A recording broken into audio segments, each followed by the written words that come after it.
It's 7:02. So Ways and Means will come to order. Roll call, it looks like everyone is here. Yeah. This afternoon I sent out some minutes from our last two meetings. I wondered if people had had a chance to look at them. If they have any questions, otherwise let's vote for them and move on. Any questions? So Are we going to do attendance first, or do we have to? well, I'm looking at you. I'm seeing Mr. Hines is here. So, I mean, we can, you want me to call the roll, Chris? No, I don't. Oh, okay, all right. Everybody's here. I'll Yeah. move that we approve the minutes for the last two meetings. I second. Oh, lovely. Okay, doke. Let me. So, Peter and Alyssa. Does anyone have any comments on the minutes from the last two meetings? Any questions? No? Anyone in the audience? No? Okay. All in favor? Aye. Aye. All opposed? No one is opposed. Great. Thank you very much. All right. First on the agenda should be the first selectman, but I see he hasn't made it yet. So let's go to the second one, which is Parks and Rec. Mr. Paluzzi, come on up. Thanks. Thank you. I'd like to also introduce our Assistant Director of Parks and Recreation, Dale Izzo, for some of you that might not know her. Okay. We've met. We've met. We have. She's been with Yes. me for many years and my assistant for Nice. 25 years, so I'm glad she joined me tonight. I'll just go over any of the highlights on the operating, and then I guess we can go from there. But one thing I wanted to mention, you see a 4.4% increase in the bottom line.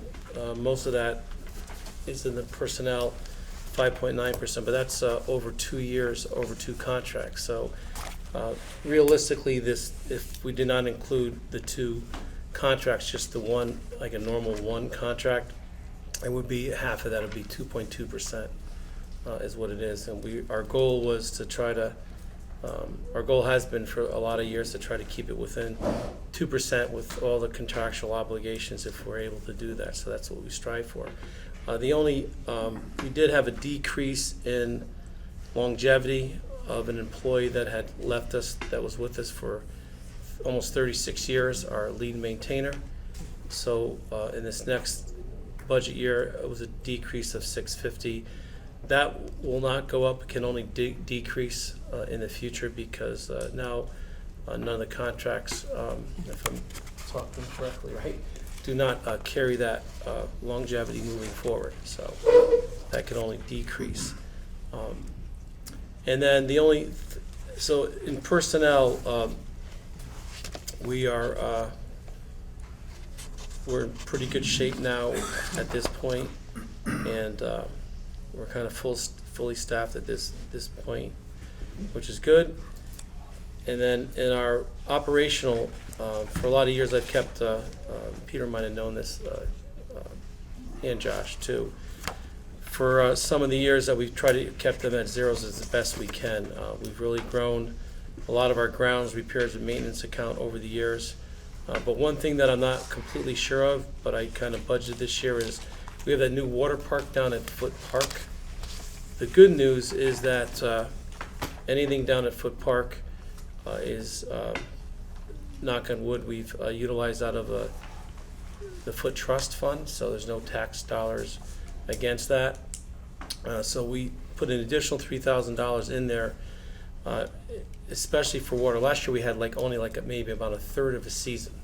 We didn't have July and August, and I think we're going to try to open it around Memorial Day. The good news about it is that a lot of people say, "Oh, does the water go back in and you bring it back out?" No, but it doesn't run all the time. We have it on for about 10 hours of the day, but only operates when someone's there to touch it. Pretty much, it just doesn't run all the time. So, but it still does consume some water. So, last year we did pretty well. We used it a lot, and we're expecting this year that that could be in the future. It could be additional cost, but I'm not as worried about it because out of this budget too, which I want to mention is that out of this operating budget, $125,000 is non-tax dollars. It's all done by a foot grant. It's in the general fund here, but out of the operating side of the budget, there's $125,000 out of the 1.328 1.328353. 125 is in the operating, in our operating. It's been, and Foot Trust since 2015, since we took it over, has been really good to us. That they've been consistently giving us a couple hundred thousand dollars a year, and on addition, $75,000 for capital. But we've done even better with that. So the last couple of years, I've asked for more dollars. They're really good to us. I think we got $375 the year before.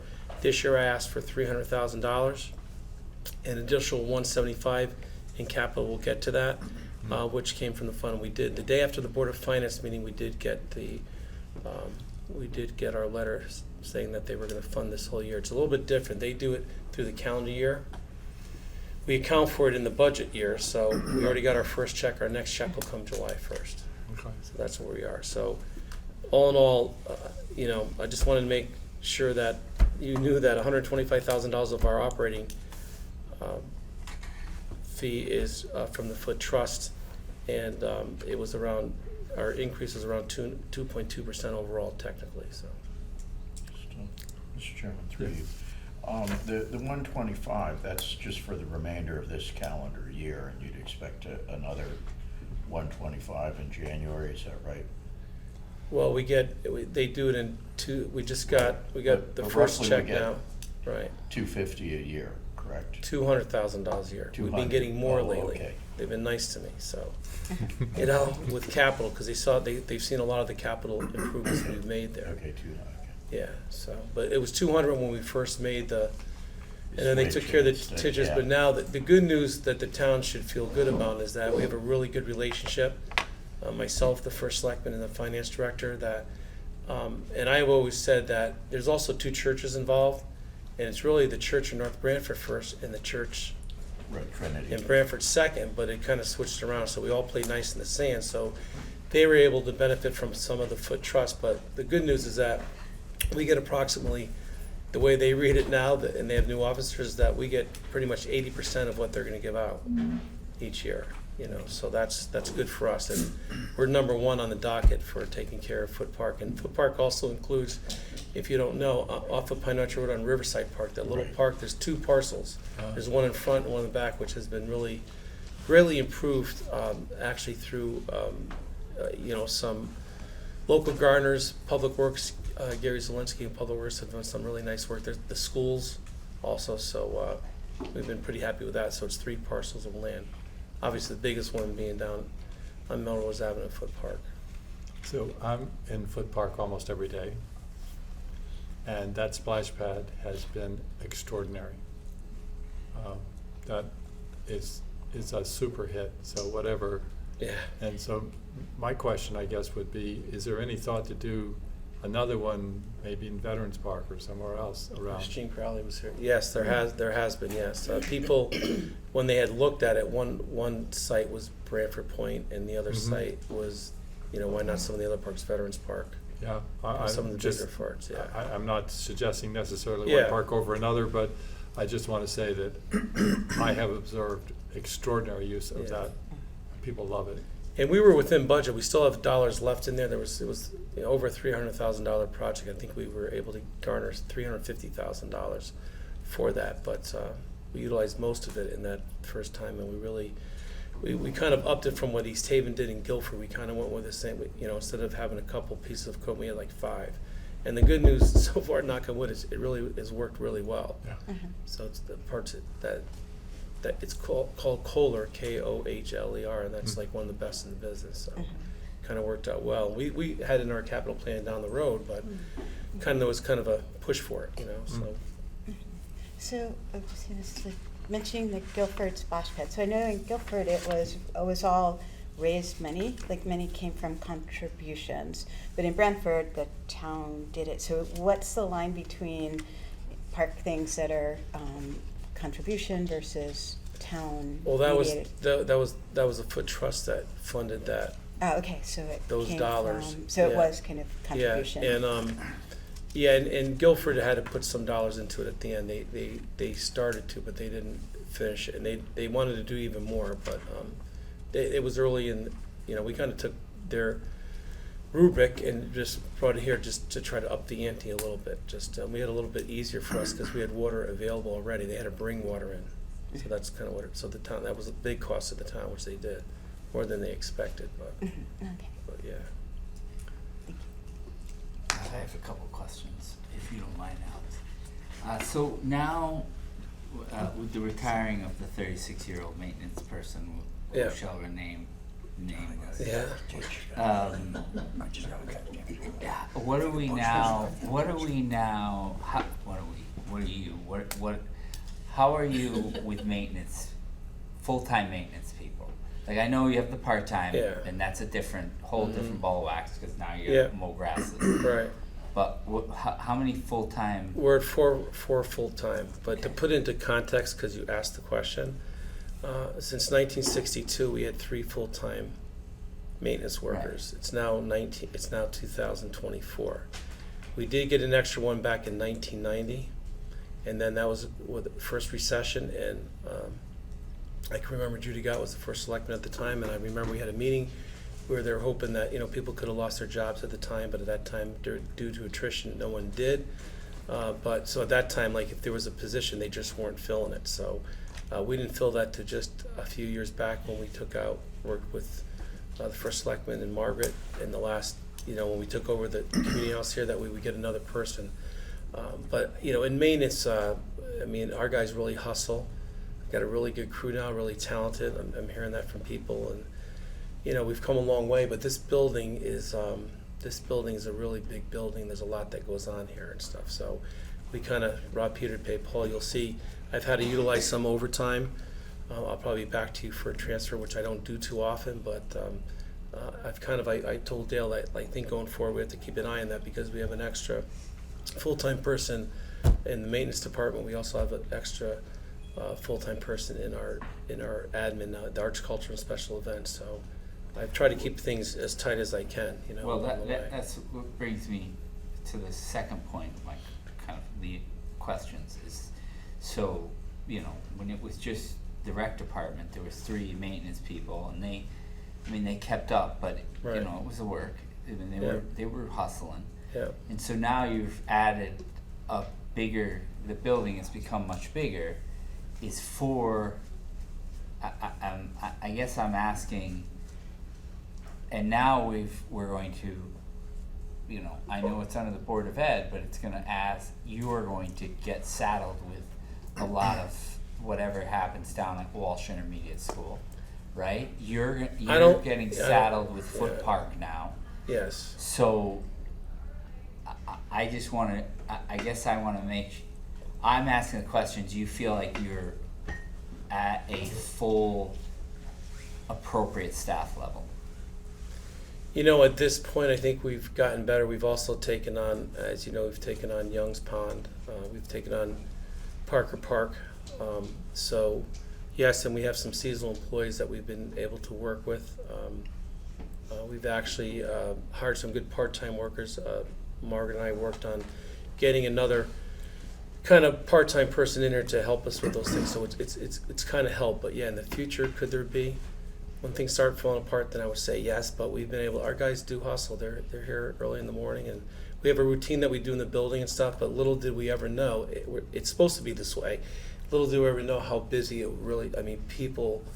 Right, Dale, constantly we're getting every day people want to utilize our rooms and stuff like that. It's pretty consistent. And I'm talking about from first thing in the morning, pretty much. So, we're okay for now. But obviously, and we can always use extra help, as we always say, but we kind of rob Peter to pay Paul and have done. It's hard to keep some of the part-time workers sometimes because, they come and go. And they have to go through, the training of them and stuff. But I'm really, since we had that retirement, I'm really happy with the leadership that we have. We have I think we have a staff that some of them are, are stayers. One thing I had to get out of my head was I didn't realize the new, my kids' age and our kids' age, the newer generation, they don't stay in one job. So I had to accept that. I didn't realize that kind of what happens, and then life goes on and you keep moving, things go on. So I kind of understand that now a little bit. But we have a staff now that I think in the last couple of years that some of them are here to stay. They're really proud of what they're doing. They take pride, and I think it shows in the fields, but it's constant, Do you think any of them are going to make 50 years? A couple may make 30 years or so, so. So my maybe. last question then, with all the expansion, Yeah. is there a plan to rebuild the skate park? I saw Mr. Hines earlier today by default, and I said to him, I'm going to be fine tonight, but I know one question is going to be about the skate park. The good news, it's in the master plan, That's the good news. That's the good news. Yeah, and it's As long there. as we're talking about it. Yeah, and there's talk about it, and some opportunities there.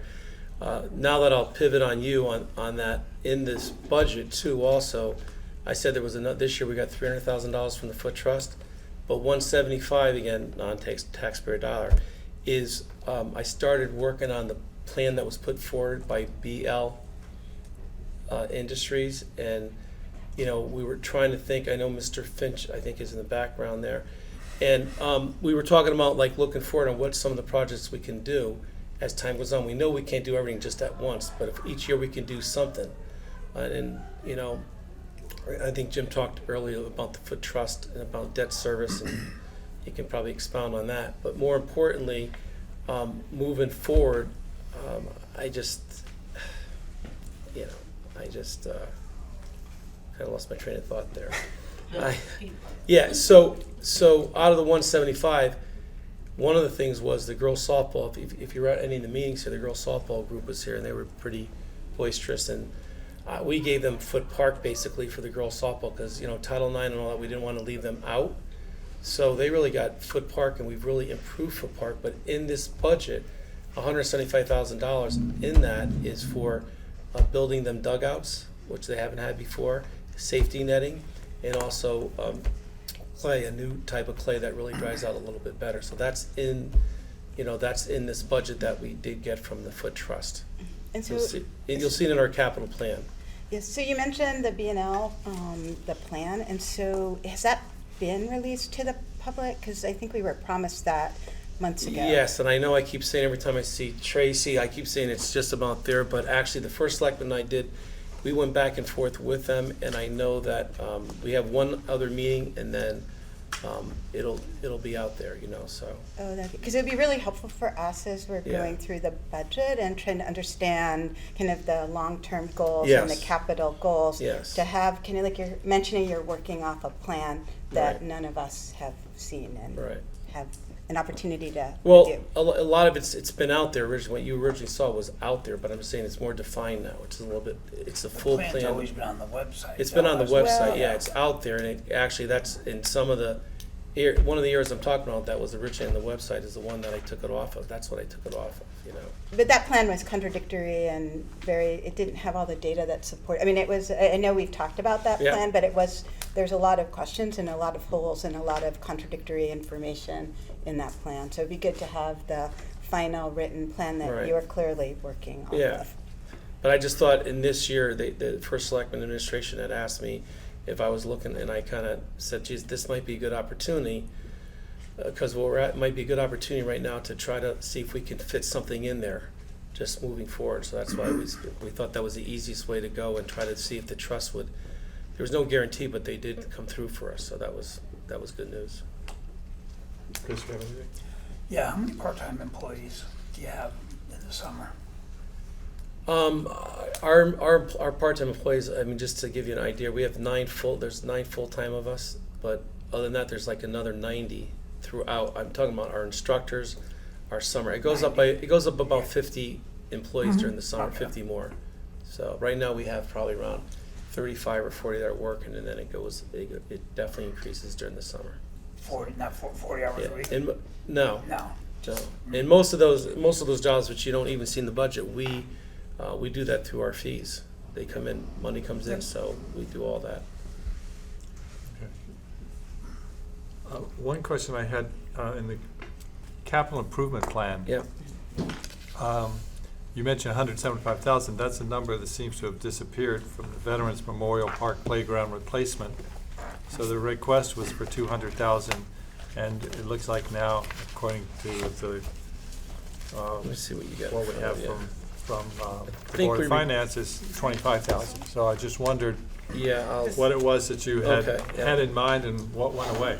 yeah, so this is so right now, on that, there is a total request, if I'm not incorrect, of $445,000. Requested, if you look down, 455, right. okay. And, Wait, you said 455. yeah, It's 445. well, it might be in there, I'm not sure, there was a Something newer, different? yeah. Well, it says 455. Yeah, I didn't bother to 455 add in them up. there. I assumed that Yeah. that was right. Yes, and if you look back on the, you'll see, if you could look under Veterans Park Playground equipment there, you'll see that there was $25,000 of the, it says rec fund. Okay, and then you'll see general fund of 50, and then above it, you'll see state bond of 175. We're waiting, we have not heard on the $175,000. Oh, I see. Best It moved Part- over to grant. I didn't Yes, even, yes. thank you. I hadn't Yeah. seen that it moved around. So I feel, That I makes did sense. talk to Okay. Representative Robin Comey, and I guess that when they start to come out that, I mean, we feel good about it, and I'm counting on it. I said that would be just wonderful if we could just do that, and then that will take care of all the playgrounds that we had in town that we Okay. started back 10 years ago. So that's a big part of it, When so. was vets done? Was it 10 years already? Originally it was done in 82. Oh, I know. And then we probably we upped it maybe about a decade ago, Yeah, but 10 not years, yeah. just a couple things. But we have a really nice, we met with all the moms in that area, and I worked really hard on that grant, so I'd be disappointed if we didn't get it.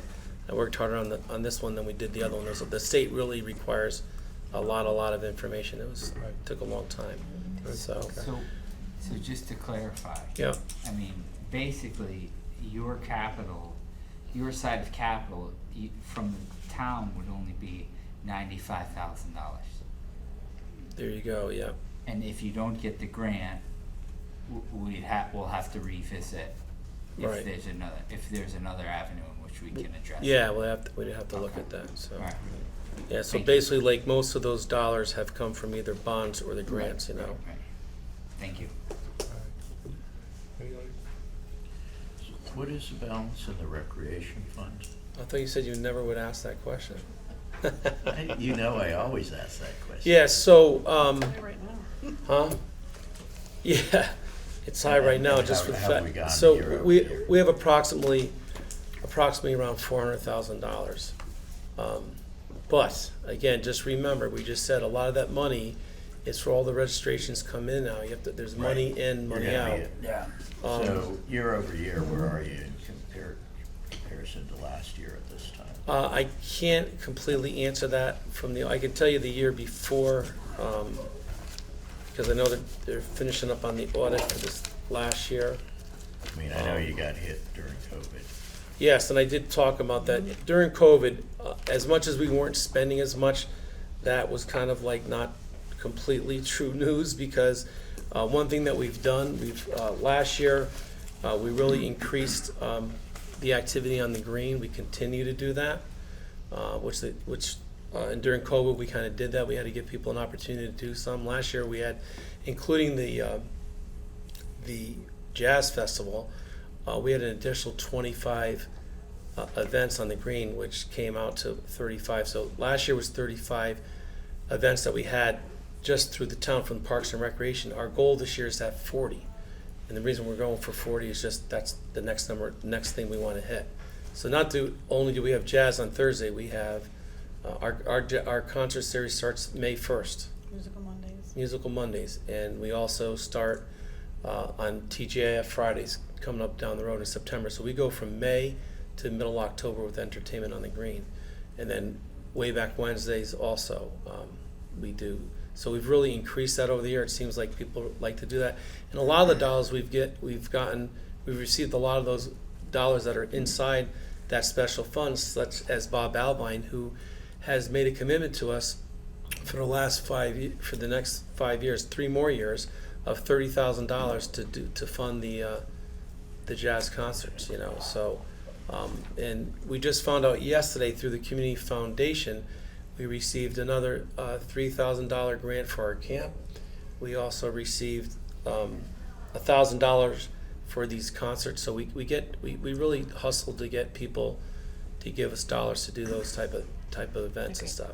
But if you had to look at it today, like I would say, what's the fund balance basically now? It's about around $400,000 right now, to be honest. But most of the money we take in now, that's why it's higher at this point right now. So I know there was years, we started the fund balance back in, when I took over as director, it was around $20,000 we started with.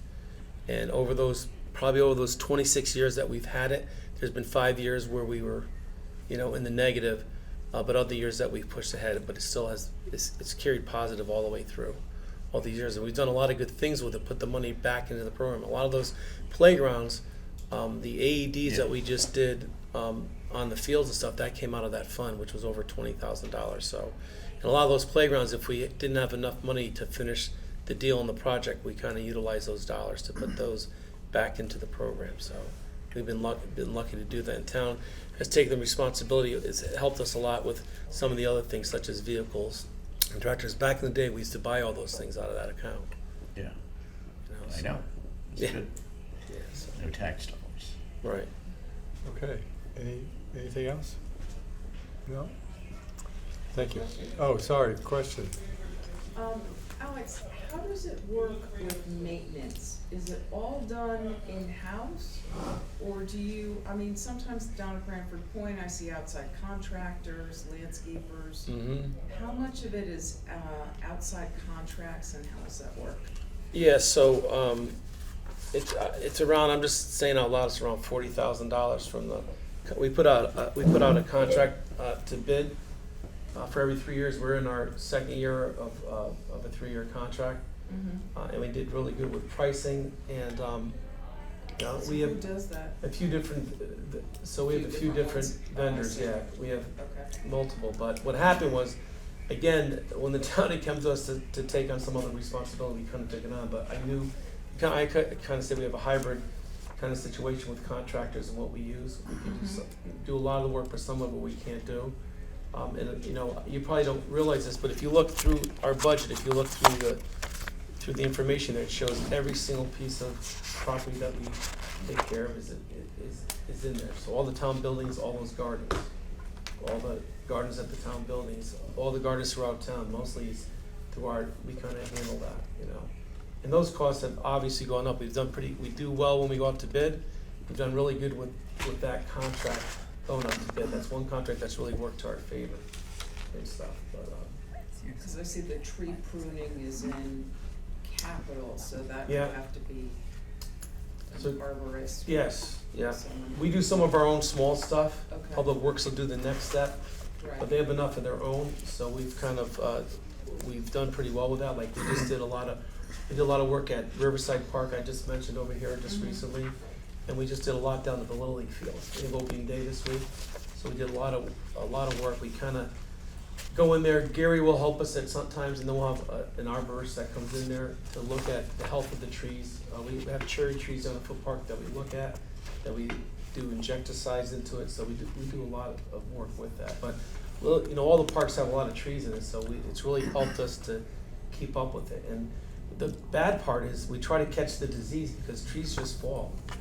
And unfortunately, somewhere along the line, it's not gonna be a good ending.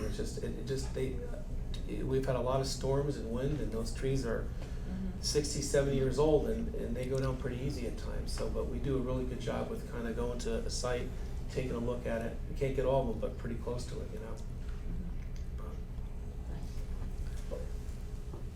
You just said, if you look at, and we have all the list of all we take care of. I don't have that list. Will you get it to me at some point? Yeah, it's in the budget. Oh, that might be online. Yeah, it's online. Yeah, I mean, I I got. gotta go online. Oh no, you don't. I'm not saying you have. Then he has to buy it. No, I'm not saying you have to. I don't can give it to you know right. how to Yeah. do that. I don't- Like if you look under, and I can get that to you. But like if you look under, I explain each one of them and where even like utilities, water, gas, and electric, I actually explain which areas we take care of. Regional Water Authority, we have 13 irrigation systems, which you probably don't know about, but that's all comes under us. And I'll see if I can track it down. if you look at grounds repair and maintenance, you'll see a line item of like $95,000, and it goes from, it says all the areas that's included. It's about, 4 paragraphs, I guess. It's pretty big, pretty extensive. It's fine. And I kind of break it down how we do that, but I'll say this, and I just think, I'm biased because I'm a Park and Rec director, but I've been very happy with how the town has supported us over all these years. I think we write a lot of grants. We get a lot of dollars from the Foot Trust. That was huge that we got that we now own that. Dale, our assistant director, writes multiple grants with the state that we got for some of the programs during COVID. Knock on wood, we've been very well. We know some of the ARPA funds have gone out, but ARPA helped us to get that trailer on there, which is used from May to. It's been phenomenal through actually through December with our tree lighting, into November, early December. But the town's been really good to us. Administration's been great. HR's been great. They all support us as best they could. But this is my pitch. I just know that going forward, if we want to continue to do what we're doing, there might be, we might have to. I think we're the best deal in town, as far as I'm concerned. I know the budget's $135,000. We're like $1 million of it, and I just think for what we do, we really get a good product. And I know a lot of departments will say that, but we've really done a pretty good job. I've got a great staff that's been with me. They're talented, they're innovative, they're creative, and we keep looking to. That's why I think we've been successful for the most part. We're always looking to improve on everything. But I just want to say we've been supported by the administration through all these years. That's what's got us there. So, but as we find out, things cost money nowadays. They do. Okay. Anything more? See you Thank next year. Alex, thank you. Dale, thank you. I'll be here to support Dale, I think. Point of information. Yeah. Can we make a motion to approve? Can we approve this while they're standing here? Or, like, if we're gonna make changes, I think he should be here. Or are we meeting again to make this vote? No, we're not meeting again. Then I make a motion that we recommend the budget, the whatever, as presented. Can I have a second? Second. Second. Okay. Just a Make second, sure it please. says whatever. Don't put the whatever in the minutes. Any discussion? Even without the skate park. Any discussion? I'll get there. No. All in favor? Aye. Okay, thank you very much. Thank you. Alex, you're good. See you next year. Yeah, John, Jamie asked if he can go at the end. That's absolutely fine. Yeah. Mr. Shanahan?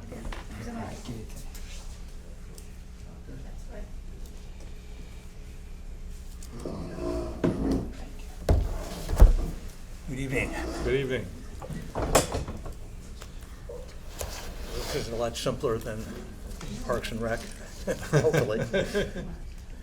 Yeah, I think a couple of the big changes this year, I'm just asking for an additional $4,500 into the purchase services, repairs and maintenance. With what's been going on with climate change, the weather events and everything else, there's more and more things that have to be done there. Plus, over the last couple of years, I've identified several projects that just really should be on an annual basis. Like we're treating the supply ponds for algae and extra growth. We're actually stocking the supply ponds now every year with largemouth bass and catfish. We're doing a lot more mowing because, again, with all the rain events last year, we just, all the trails, everything is just getting overgrown. So we're looking at that as really just as an ongoing maintenance item instead of a special project, if you will. So that's the big thing. And then the remainder is in the capital budget. I'm asking for $30,000. And most of that is actually for trail repair, putting up boardwalks over some of the consistently muddy areas, that type of thing. Can you step back and just give us an overview, because I've never really sat in on a presentation. Okay. So, how much are you responsible for? How many okay. people are doing it? What, just 30,000 foot, what is it? Gotcha. Okay, so Parks and Open Space, we're responsible for the areas around the supply ponds, Queech, Pisgah Brook, going all the way up to the North Branford line, Beacon Hill, and then close to Beacon Hill is an area called Farm River Meadow, which is, I think, the best kept secret in Branford. It's a 25-acre field that there's no trails on it, but it's just a gorgeous, gorgeous site. Is that the Helen Street? Excuse me? Is that the Helen Street property? That, exactly. Everybody knows Okay. it as Kaczynski. We're trying to get away from that because he doesn't deserve the recognition. The town bought it. So Okay, yeah, that's where we're now calling it Farm River Meadow. What are we calling it? I'm sorry. What are we calling it? Farm River Meadow. Farm River Meadow. And then also in the quarry, there's several properties in there which are really intermixed with a lot of land trust properties. But altogether, the town, I keep getting into different numbers, but it's around 1,500, 1,600 acres for town owned. And then, like just in the supply ponds, Pisgah Brook, that area between the land trust, the town, and then going into North Branford a little bit, there's about 1,200, 1,300 acres up there total. So these are pretty large expanses in town. I'm not sure if this is totally true, but I've been told several times that the supply ponds is probably one of the most heavily visited spots in all of Branford. And so when you look at all these properties together, it's really an incredible treasure for the town. To have that amount of open space in a very heavily developed area. So with Parks and Open Space, it's basically we have two part-time wardens, if you will. So they just do the basic maintenance. If a tree falls down or what have you, they'll do some mowing. Other than that, the board is all volunteer, and this budget basically is for I have a couple of relationships with some contractors that will get into these backwoods, which have the people that don't even want to go in there to give an estimate. So, to have somebody like that will do the work and go out in the middle of nowhere. Do you have a lot of volunteers working with you? No, No. no. The land trust has the volunteers. Okay.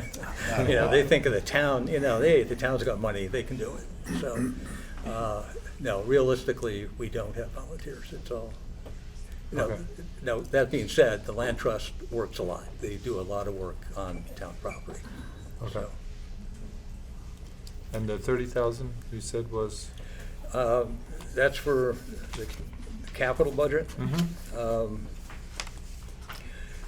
Again, I've just identified, various projects that we really would like to have done this coming year, and it's roughly adding up around 27,000. So we just sort of rounded it up to 30, Okay. if you will. And on here it says the funding source is other. And maybe Mr. Finch can. Sure, John. Yeah, that's coming out of his open space budget. Uh-huh. So basically, his budget did increase to account for that transfer into the capital fund. So there's Okay. no tax dollars in that. Okay, good. All right, good to know. Can I ask while I have you here? Yeah. So I helped one of your contractors on the bridge at the supply pond. Oh, And yeah. I noticed the fish Fish ladder? fish ladder. Yeah. And as I understand it, there's cameras. Yes, but that's operated by the state. Oh, That's a DEP. But I can do you know if I can look at those, like watch that live feed or no? That I don't know. I no longer know who a DEP has that. That All used to right, be I'll Steve check Gephardt that. that's I'll retired. check, yeah. And that doesn't run year round. That's just basically for the migration Right, season. right. No, I mean, So- I assume, but it was pretty. I was impressed by that. Yeah, they do a wonderful job, and it's right around this time of year. If you go down there at the base of it, you can see all the alewives pooling and, Right. and what have you. And there's also another resident in town, volunteers, he puts an eel net over the spillway. And if you look at it carefully at certain times, you'll see all the small little eels going upstream to Yeah, spawn. I'll definitely go back and check it out. Yeah. It was just fascinating to me, that's all. Yeah. Alright, that was my list. Okay. Oh, no, and then, so it says there's money coming in from, where does the money come from? It says leases and royalties, is that, am I reading this right? Oh, I think Jim can answer. That's from the Stony Creek quarry. Uh-huh. They pay a royalty, correct me if I'm wrong, Jim, to the town, and that goes to fund Open Space Fund. Oh, wow, okay. So, And that's where the money's coming out of then for the capital? right, but there's a lot more money in there than just this. This is just a Right. small part of it. Do you have a reserve fund? I don't. I believe the town does through. You want to address to that? You're part of the town. And you just say, here it comes, here it is, Rich. Yeah, I'll have to look it up, but I think the last time we were looking at it, it was north of $1 million. I want to say $1.3 million maybe, but I could double check. Now, I will say that when the Open Space Fund was set up, I think it was probably 2003 or so. You know, some of that money was for open space, but a big part of it was also wanted to be available for if they ever had to close the quarry. And so that was like a big chunk of it. And actually, probably one of the better people to ask is probably Uncle Ross, because he was selectman at the time and he was familiar with the quarry. But yeah, so that's part of it. That's why sometimes you'll see us fund open space purchases from other sources, and then it's small pieces. Sometimes we'll take it out of the open space fund. Okay. Any other questions for Mr. Shanahan? No, we'd like to approve his budget. Make a motion to approve his budget. Okay, Chris, and who would like to second? Second, And Josh is. I don't want to because you can put whatever in there. All in favor? What'd you Aye. Say aye. All in favor? You aye? Aye. Aye, okay, thank you, everybody. Thank you very much. Thank you very much. Okay, Thank you very much for volunteering you do a lot of work for the town. Yeah. And he probably has one of the best pictures in the Absolutely. budget. One of the best photos in the budget. one of the best photos in the budget. Yeah. Okay. Person of the week. Oh, this is true. So, Yes. Oh my goodness. I should have led with that. You should have led it's gonna with be that. last, BCBD is last. James not coming for a while. I think you're Ken, right. so Jim, would you like to come forward? Margaret, Sure. come on down. Probably a bigger table. Yeah, really. All right, why don't you join me? Small.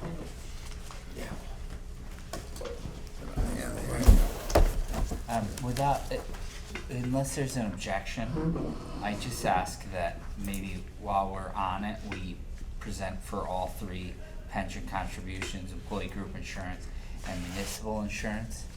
In Instead one- of In one go? in one go. Uh-huh. Unless there's any objections from the guy at the end down there. I think it's a great idea. Great, thank you, so we will do that. So, we'll just have to find where we are in the book. So it's 56, Well, I 57. know, but but the numbers moved around, didn't they? Well, there's different, the numbers start over again for different sections. Yeah. To make it confusing.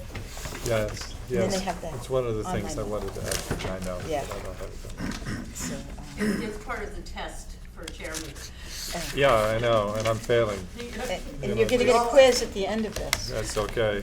Actually, one of the tests as chairman was scheduling a sequence of departments, and I would schedule Park and Rec last, but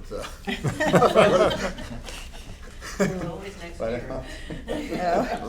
Let's see. I scheduled it by page number. I thought I'm page teasing, number was I'm gonna teasing work. you, like, Right. I guess if you've been here 50 years, you get some privileges, so.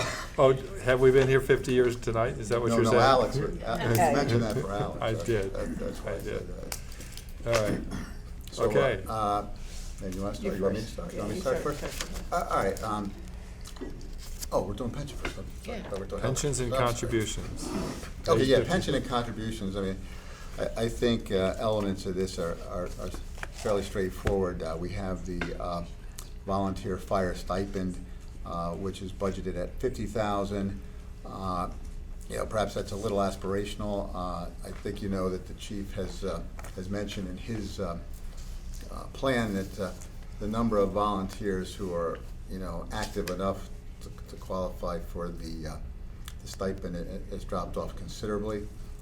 When you look at the actual for 22-23, you'll see that's probably the lowest. I think we had 22 in that year, and then the committee met recently, and I think there's only about 19. So it is dropping. Social Security, I think, you know, it's Social Security, Medicare, retirement for the municipal employees. You know, that's a welcome sign to see that number go down. For those who were on the RTM last year, you may remember that the controller, Sean Scanlon, had worked on a proposal with the unions and towns and other groups to put together a revision to the MERS plan. And as a result of that, you know, the town would be saving money. Last year, we took a portion of that savings because it was still, you know, making its way through the legislature. But, you know, when you see a press release with the picture of the governor, the controller, and union leaders, I think we made a pretty good guess it was going to pass. And the Board of Ed also saved some money for that as well.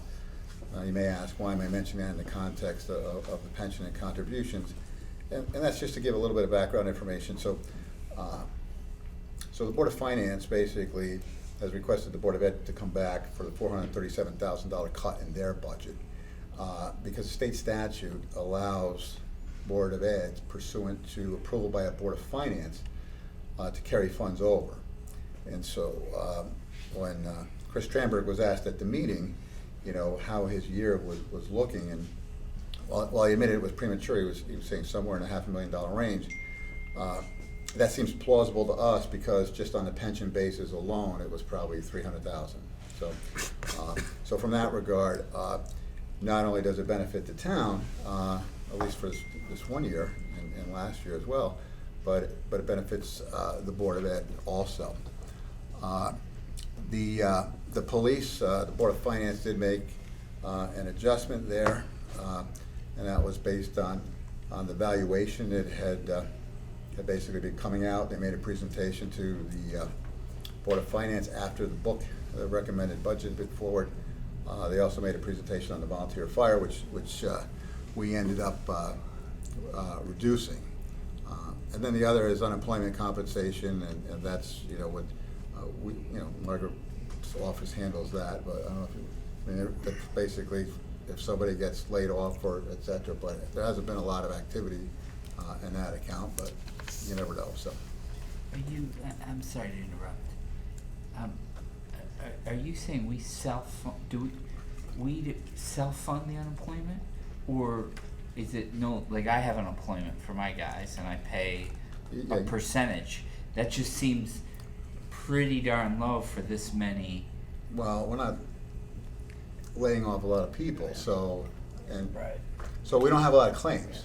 But we are basically self-funded. They would send us a bill, right? Your office pays the bill. So the unemployment you would pay for it, not the state. not the state. I have unemployment You insurance. pay the unemployment tax. Right. Yeah. We don't. Okay, that was my Yeah, question. that's right. There Right. you're going. Okay. Yes.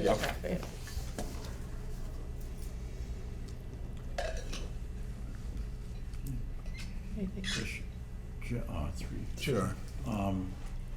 What are we at in terms of funding at for the police pension now?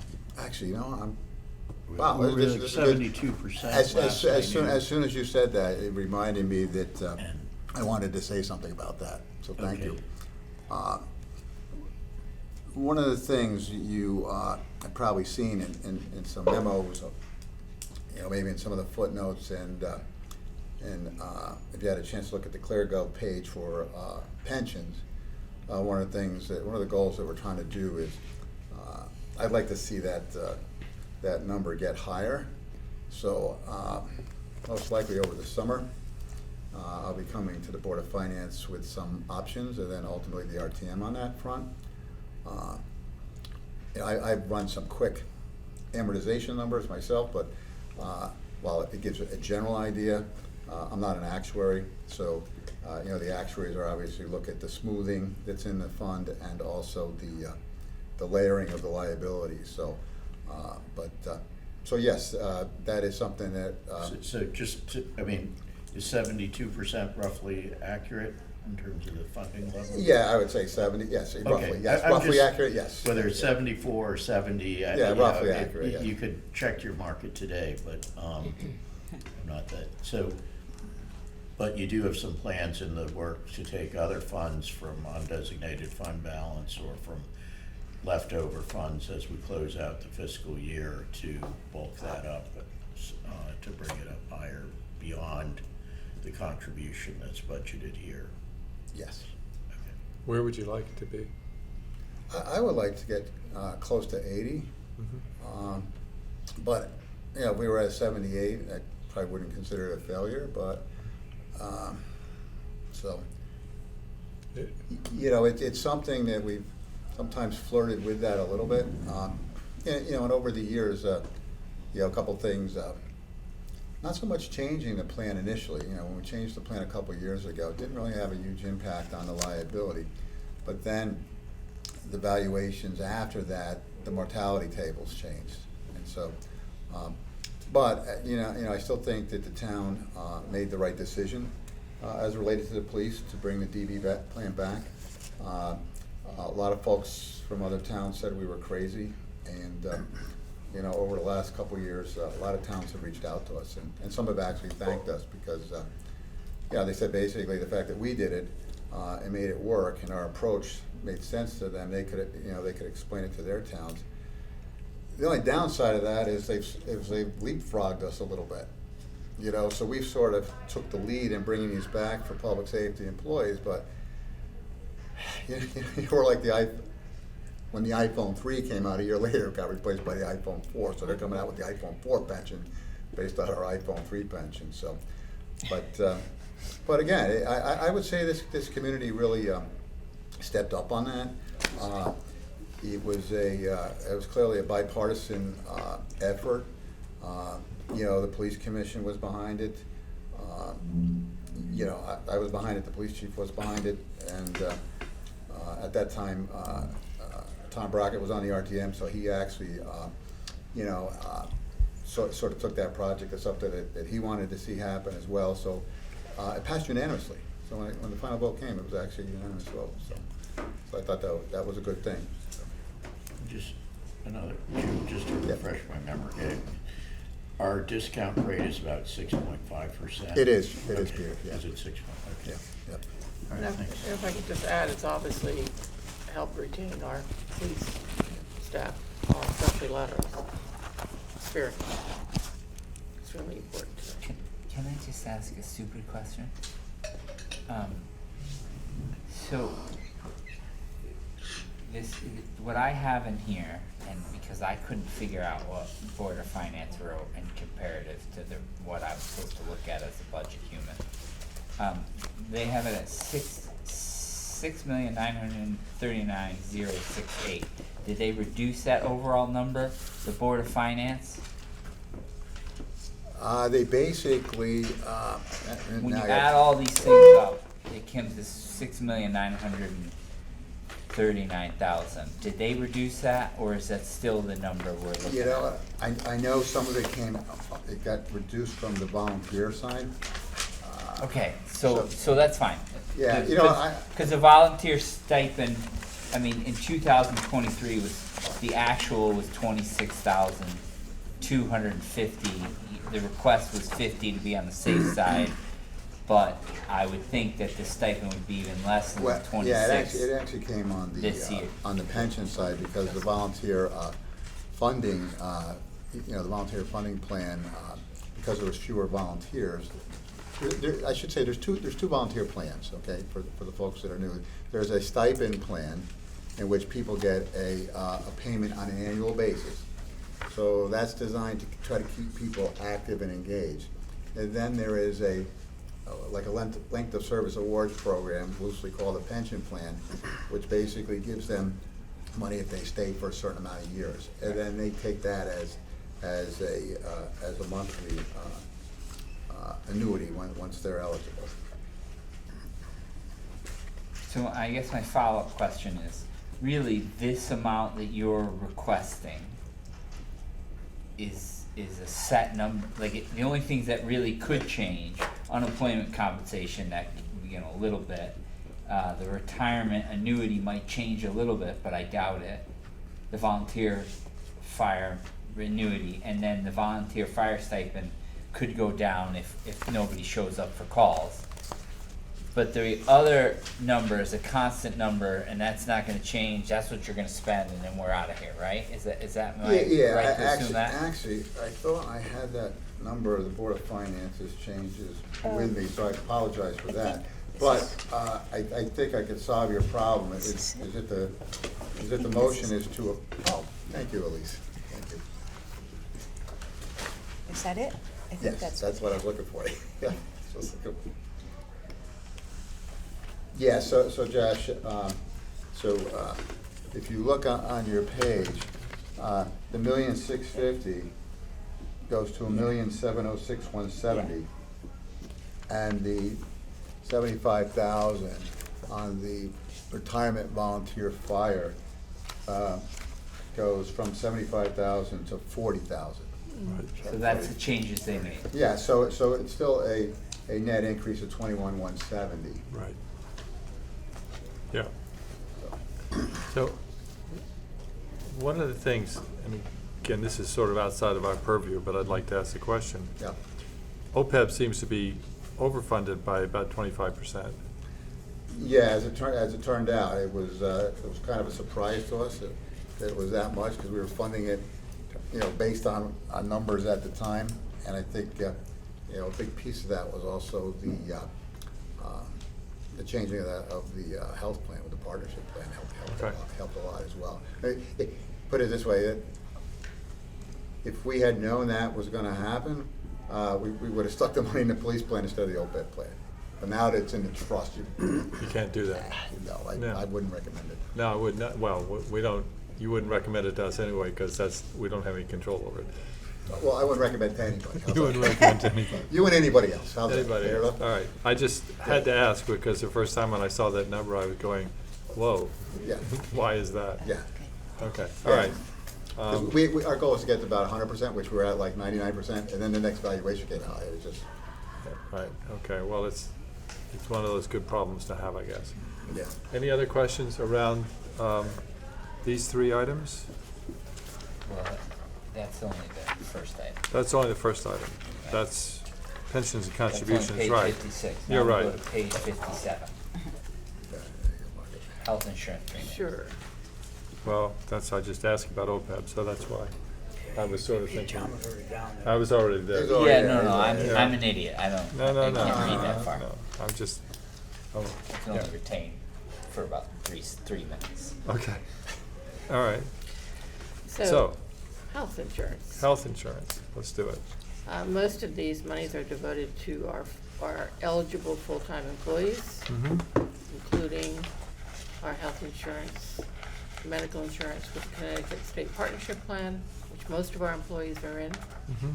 and the fire department, the International Association of Firefighters, has a separate medical plan, including a health savings account, which accounts for the monies devoted to that. That's a matching thing. Yes. And how popular is it with the people who, Well, that's the only plan the fire department has, is the health savings account program, the high deductible plan. They wanted that but program. it's, I would assume it's voluntary for people to participate in? Sure, Yeah. sure, so I would- but most of them do. But most of them do, Yeah. that was my question. Yes. If their spouse has a less expensive plan, a less costly plan from the employee contribution side, they may choose to do that, and then they would get an allocation of contributions from the town once a year. Okay. It's $1,000. This also includes for active employees, a dental plan, which is we all know is a supplemental plan. It's not really a robust plan, it's a supplemental plan, as most dental programs are. It includes some COBRA, very little COBRA FSA funding, as well as life and disability, which again is marginal. We have a very inexpensive life and disability program for our employees. The maximum being $75,000 for most people. In the life insurance and a disability program, that's very minor.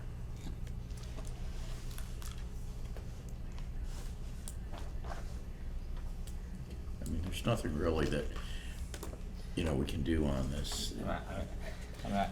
Moving on to municipal insurance, I'm just surprised Can that. I just ask a question So, about employee insurance? How much has the town been able to save by moving away from self-insured to the MERS plan? So- You mean to the Connecticut Partnership Fund? Yeah, Okay. sorry, That's all right. yes, MERS plan is the pension. yeah.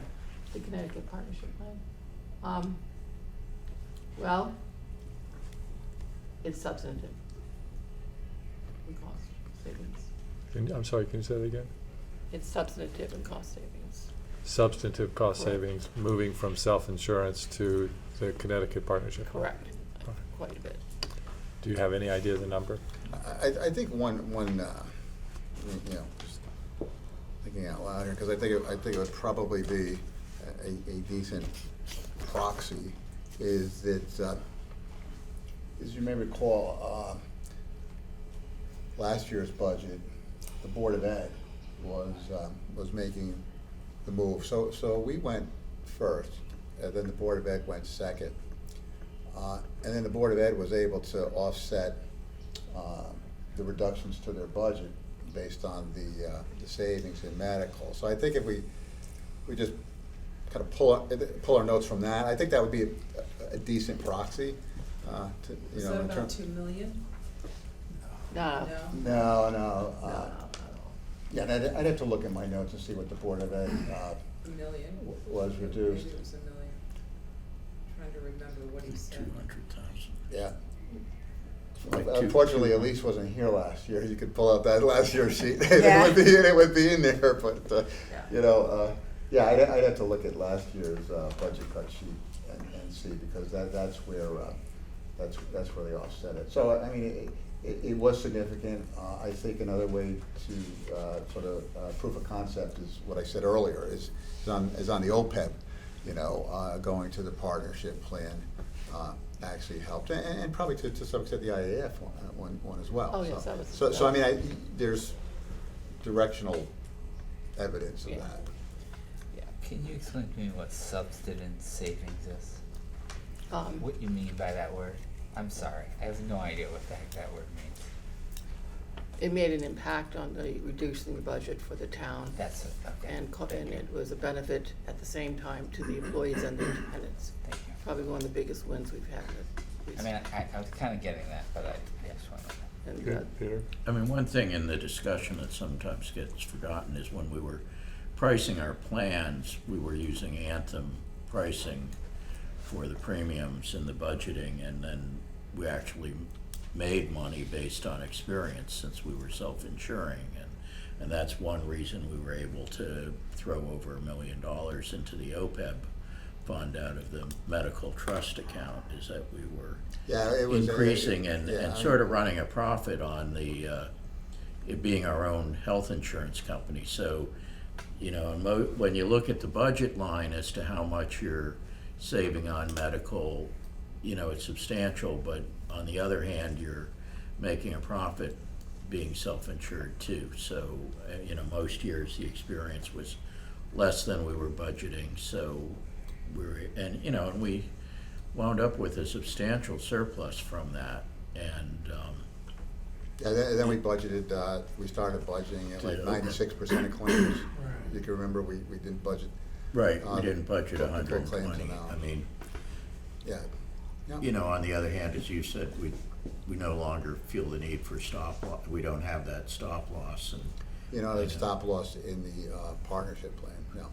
Right. The other thing, I mean, is, the dental is still self-insured, but the dental is, as you might guess, a very small piece of the overall insurance costs. Do we use Delta? No, we No. use Anthem, Anthem. and we market that to make sure that's the right product. She looks at the Delta, but. I have Delta. Like you say, it's not, it's I not read the great. change, she looks at the change, sorry. I know what you're saying. So municipal? Yes, municipal. I see very little change there. Yes. You know, what can you say about municipal insurance and such, except that you have to have it? I mean, Mhm. the number of claims we have on slip and falls, it's a protection for the town, obviously.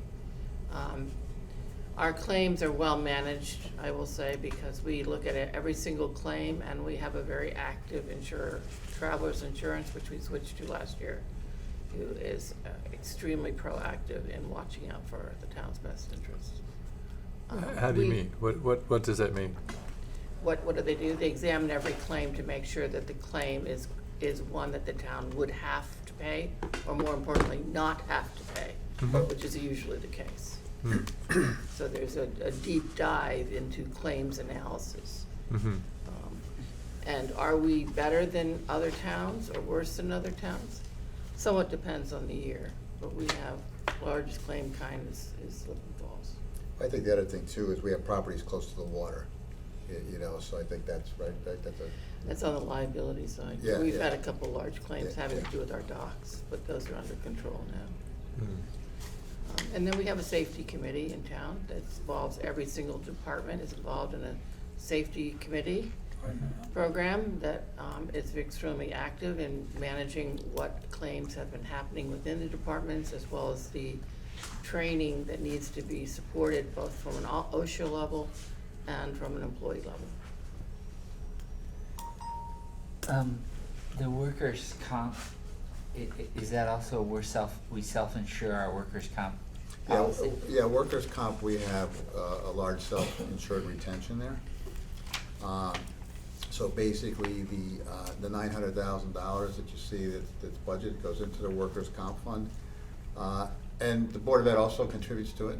So the Board of Ed puts about $239,000 into the fund. And then we have expenses, obviously we have the claims. And then we measure that in terms of what's incurred on an annual basis.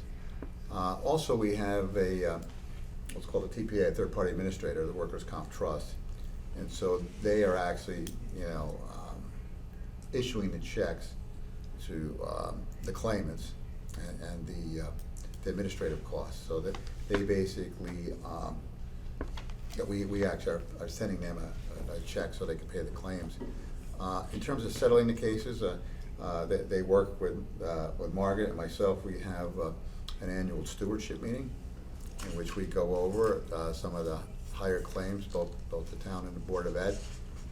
One of the things that a few years ago we were very active is we were able to settle a number of claims because typically a condition where it might be ripe to settle a claim would be somebody retires and they have an injury.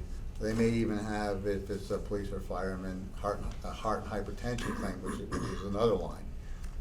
And so, those are usually good opportunities to try to settle. Somewhat cynically, another good opportunity.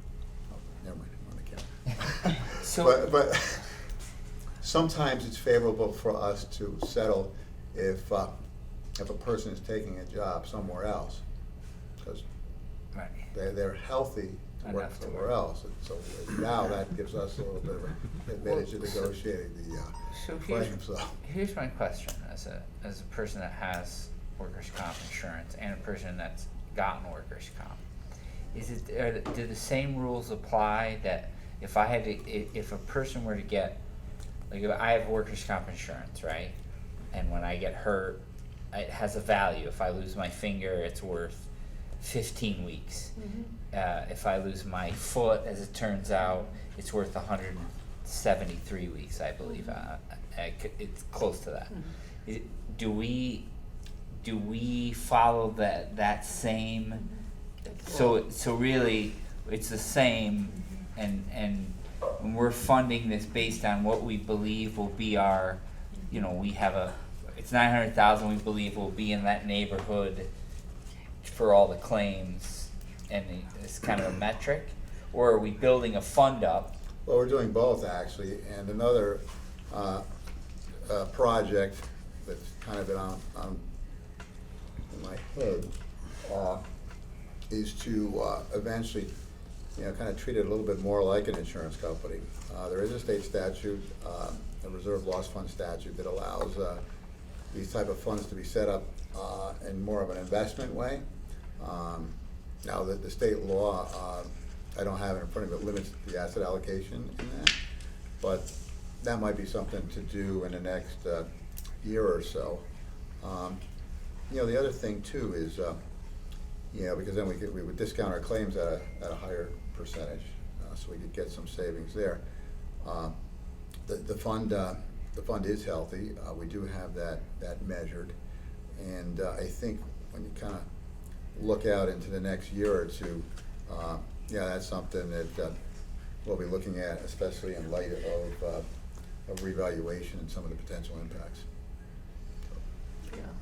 I'll just add that, to your point, to your question, that what we do that maybe you don't do is we also manage to make sure that the person is actually in need of a workers' comp claim.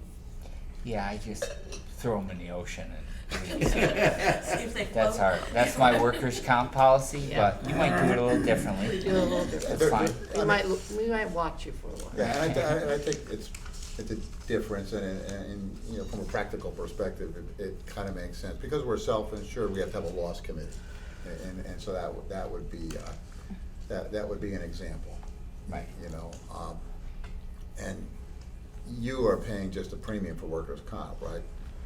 So ours is, we also buy a stop loss of $600,000. With Safety National still is our carrier. So.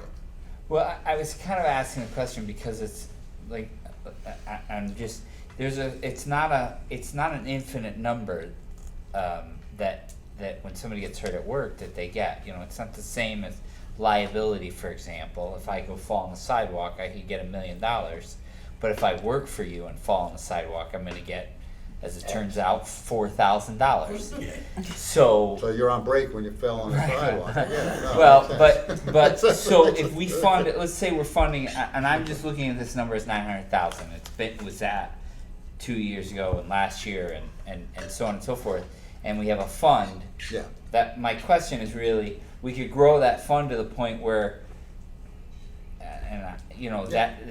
the amount we spend on it might be able to go down because we're now investing with that money, and that money is that we're investing because you don't have it's not like self-insuring health, because let's say I work for the town and I, God forbid, have to go for $2 million worth of medical stuff.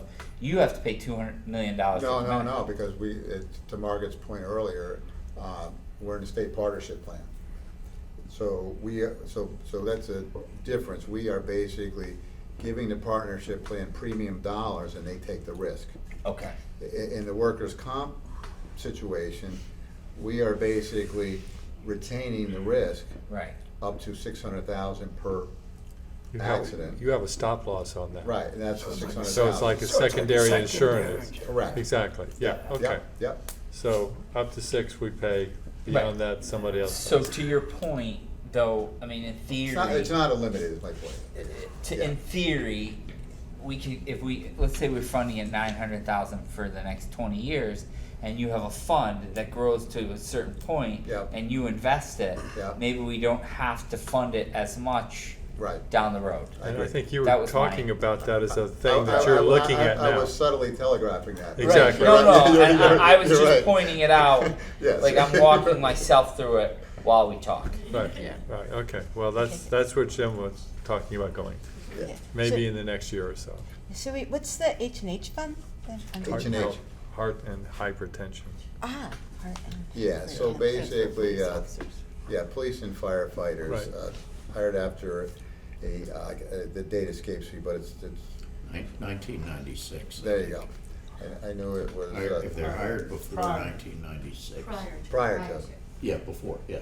yeah, After 96, yeah. Oh, wow. And then- And so we still have some folks that are eligible for that. And I think the difference here, though, is there is no stop loss for heart and hypertension. So to your point, and so I think we set up the heart and hypertension fund probably in around 2001. I think it was my third year here. So, but again, you know, we're basically funding that, and we have done settlements out of that. And you know, the other thing there too is you also have spousal benefits.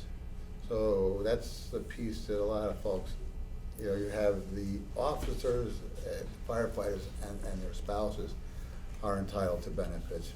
And again, those are things that we try to settle as well. And so, Are there survivor benefits? yeah. All right, well, Yeah. all right. If they die of a heart attack or a stroke, yeah. Yeah, okay. Hopefully it doesn't happen. Any more questions along these lines? No? So, through you, Josh, you were wanting to just move these three at once? Yeah. Yes. I'll make a motion that we approve the pensions, employee group insurance, and municipal insurance as recommended by the Board of Finance and recommend those for adoption to the full RTM. So Chris is involved there. Any other questions or comments? No? All in favor? Say aye. Aye. Okay. Margaret, thank you very much. Thank you. Mr. Finch, you're not going away. I wasn't planning. I knew that. All right. I don't know if you wanted to offer Mr. Cosgrove an opportunity to jump in and do his thing, or? He's on a roll. He's on a roll, all right. Yeah. Just I'll try not to disappoint. just wanted to make sure here, okay.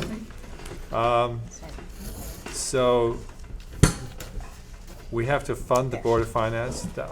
Something, yeah. Is that a something, question? something about that, just, I don't Yeah, know. yeah. Let's talk about that. Shouldn't they just skim some off before it goes on? Should say They're send the some. tax collectors in office, right? They should send some our way, that's what I'm thinking. I think they proposed to double what you guys get, but I don't know. I thought They get twice the They do? stipend. that we They are get. so Yeah. generous, all right. Okay. All right, so. So All right, so the Board so of we have to pay for audits, Yes. and then so- they come eventually. Yes, Yes. yes. So, Okay. you're right. So it's the audit and the actuary. Hopefully sooner. Sooner, yes. Yeah. So, yeah, and so the audit is, you know, we do have outside auditors that produce the audit report, and we also have another gentleman who's an accountant who assists like the tax office with some of their reporting. The actuarial services, we talked about pensions, and we talked about OPEB, and that's, you know, so that's our actuarial services. The advertising, printing, and binding is really, that's primarily the annual report that Lisa Arpin does. And the board clerk for the Board of Finance is Lisa Arpin. Okay. And the increase, if I remember correctly from your Board of Finance presentation, was because we have to nail down the auditors for 2 years instead of just one? Well, there's that, and the amounts have gone up significantly. So, for example, we used to be under the threshold where we didn't have to go to the Board of Selectmen, you know, because we were, our code basically says if it's under 75,000, that, you know, it's auditors are exempt from bidding. But as the audit prices got higher, you may recall what are the struggles they've had. And actually this delayed one of the audits as well, is that basically a lot of the folks at a certain level in the accounting firm basically left, and they had to pay people significantly more money. They would go to Travelers and other places and earn more money. So that gets passed on. So, yeah.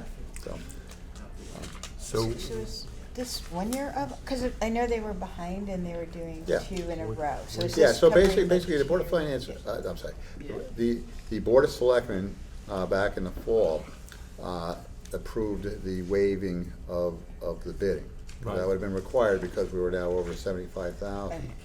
And then, that freed up the Board of Finance to appoint the auditors for the 24 audit. right, And so, 24 audit won't start until fiscal year 25, and that's what this is. but we're still waiting on the 23 audit. Yes, we are. And you- And again, it's, John's heard this before, probably for the Board of Selectmen's meeting, is I want you to think of the shape of a triangle, right? So there's really 3 parties to get an audit done. There's the town, there's the auditors, and there's the Board of Education. And the Board of Education also has a general ledger. Board of Education also issues checks. And, you know, one of the things, you know, we laid out, you know, because we laid out to the state what our plan was to try to get back on track. We found out that a lot of communities did book their auditors for multiple years. So that was sort of a sea change a little bit for the Board of Finance. But then in February, Don Neal, who was the CFO with the Board of Ed, retired. So, when does a new person start at the Board of Ed? I believe you may. Yeah, and I'm not knocking anybody's there now, but now they're trying to get caught up. I mean, and Catherine's here. I mean, is that a fair representation, would you say? Yeah, so, Catherine LeBanc, if you don't know Catherine, is the Assistant Finance Director. So yeah, I mean, I would love to get back on track, and the only person who would love to get back on track more is probably Catherine, and that's probably a fair statement too, right? Yes. So, yeah, because, you know, it's not, I mean, just think about it. I mean, you got fiscal year 25, you're in fiscal year 24, you're auditing fiscal year 23. You know, we'll probably touch on it later in the evening, but you know, we are planning to do a bond issue in the fall. We want to have audited financials for the bond issue. So, I mean, That would help. it would help, yes, yeah. So, I mean, they do take them without, if you give them pro formas and stuff, but we anticipate that you could file extensions through June. We will have it done before then, I believe. I mean, the level of inquiries has dropped off recently, right, from the auditors? Yes. Yeah, I mean, there was something that Catherine had to do over through no fault of her own, but again, it's up when they're looking at the books of another entity in town, and everything has to be combined for the audit, so we may have a number, it's like, nope, you gotta redo that because you gotta now include something on their end, so. And again, it's not knocking the Board of Ed, I just wanted to give you folks an appreciation for the elements that go into it, so, No, appreciate it. yeah. Yeah. So. One question. Sure, please. More of a comment, but tangentially, you're mentioning the ordinance on purchasing levels, et cetera, and we probably last visited that about 20 years ago, so if those levels are you know, might be time to revisit it, Okay. you know, whatever, you know, from you and Catherine and Doreen right. or whatever, if, you know, in the first selectman, that's something that R&O can look at adjusting them. Yeah, because we're below, even on the 12.5, that's below what the state allows.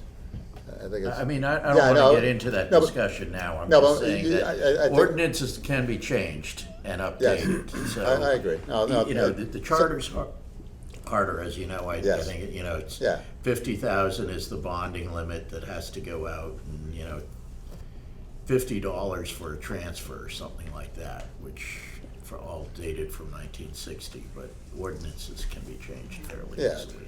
Yeah, no, that's good. It sounds like the RTM's open to changing. Well, it, that's so. just me. I'm just. All right, Tracy, Okay. you in on this? You good with it? So, Red Navy? so beyond Board of Finance, we now do fiscal services? Yeah, the fiscal services is, So are we gonna combine them or vote on each? Can we combine? Can we combine these? Sure.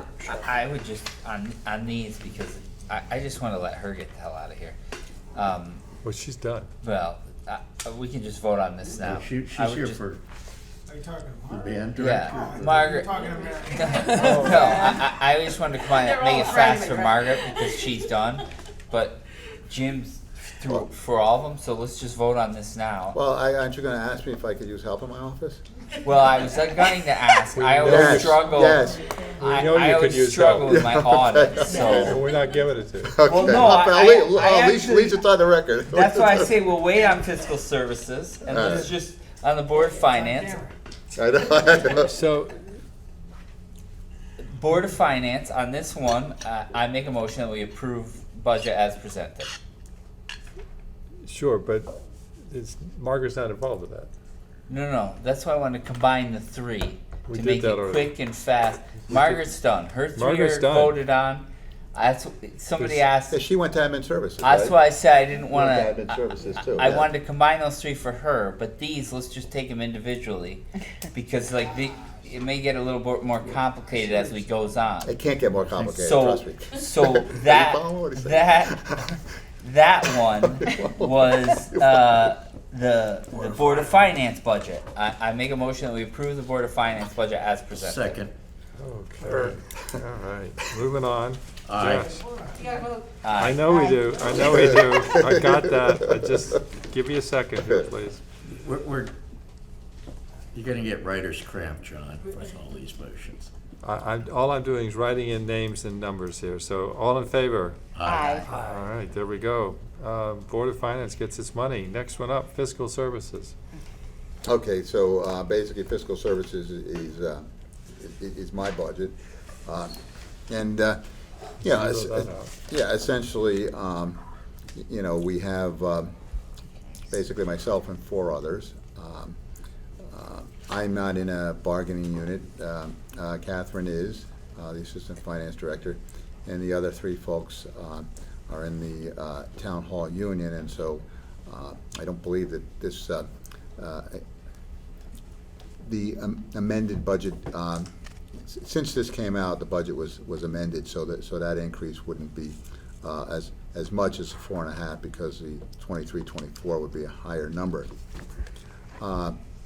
You know, the postage went up, and that was to cover some of the tax office additional mailings.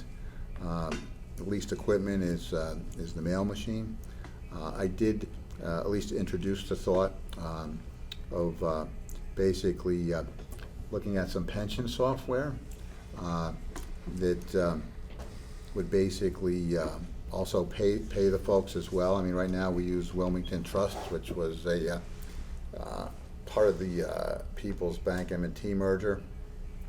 The other thing, and we'd want to see a demo of it, which we hadn't yet. So I wanted to basically introduce the concept, and then you know, the Board of Finance, you know, for my recommendation was like, well, let's pull this out for now, but let's put it on the radar, and maybe we look at ARPA funding in the second half of the year, but we like to see a demo of it. One of the other aspects of it is it does have a self-serve option, so that because you know, MERS, CMERS, you know, like I could go in and estimate my pension on the state website, and then they're going to update the calculator with some of the changes coming down the road. But like for a police officer, basically, you know, they've been very patient. They call my office, could I give them a pension estimate? So then I work with payroll. We go and I give them an estimate, and then they might ask for a couple other variations. But one of the aspects of this is it would have a self-serve option as well. So, and if it could interlink with payroll, so it could, you know, be somewhat up to date. But that's sort of what's promised. So we still have to kind of see. The good thing is that yeah, the vendor is a trusted source. It's another H&H, Hooker and Holcomb, the actuarial firm, which is now part of, Yeah. I think they still call themselves Hooker Uncle, but they're acquired by USI, so. And then the, so that's a big, was really the increase that was cut. But, basically, then the other is basically our ClearGov and the debt book subscriptions, so.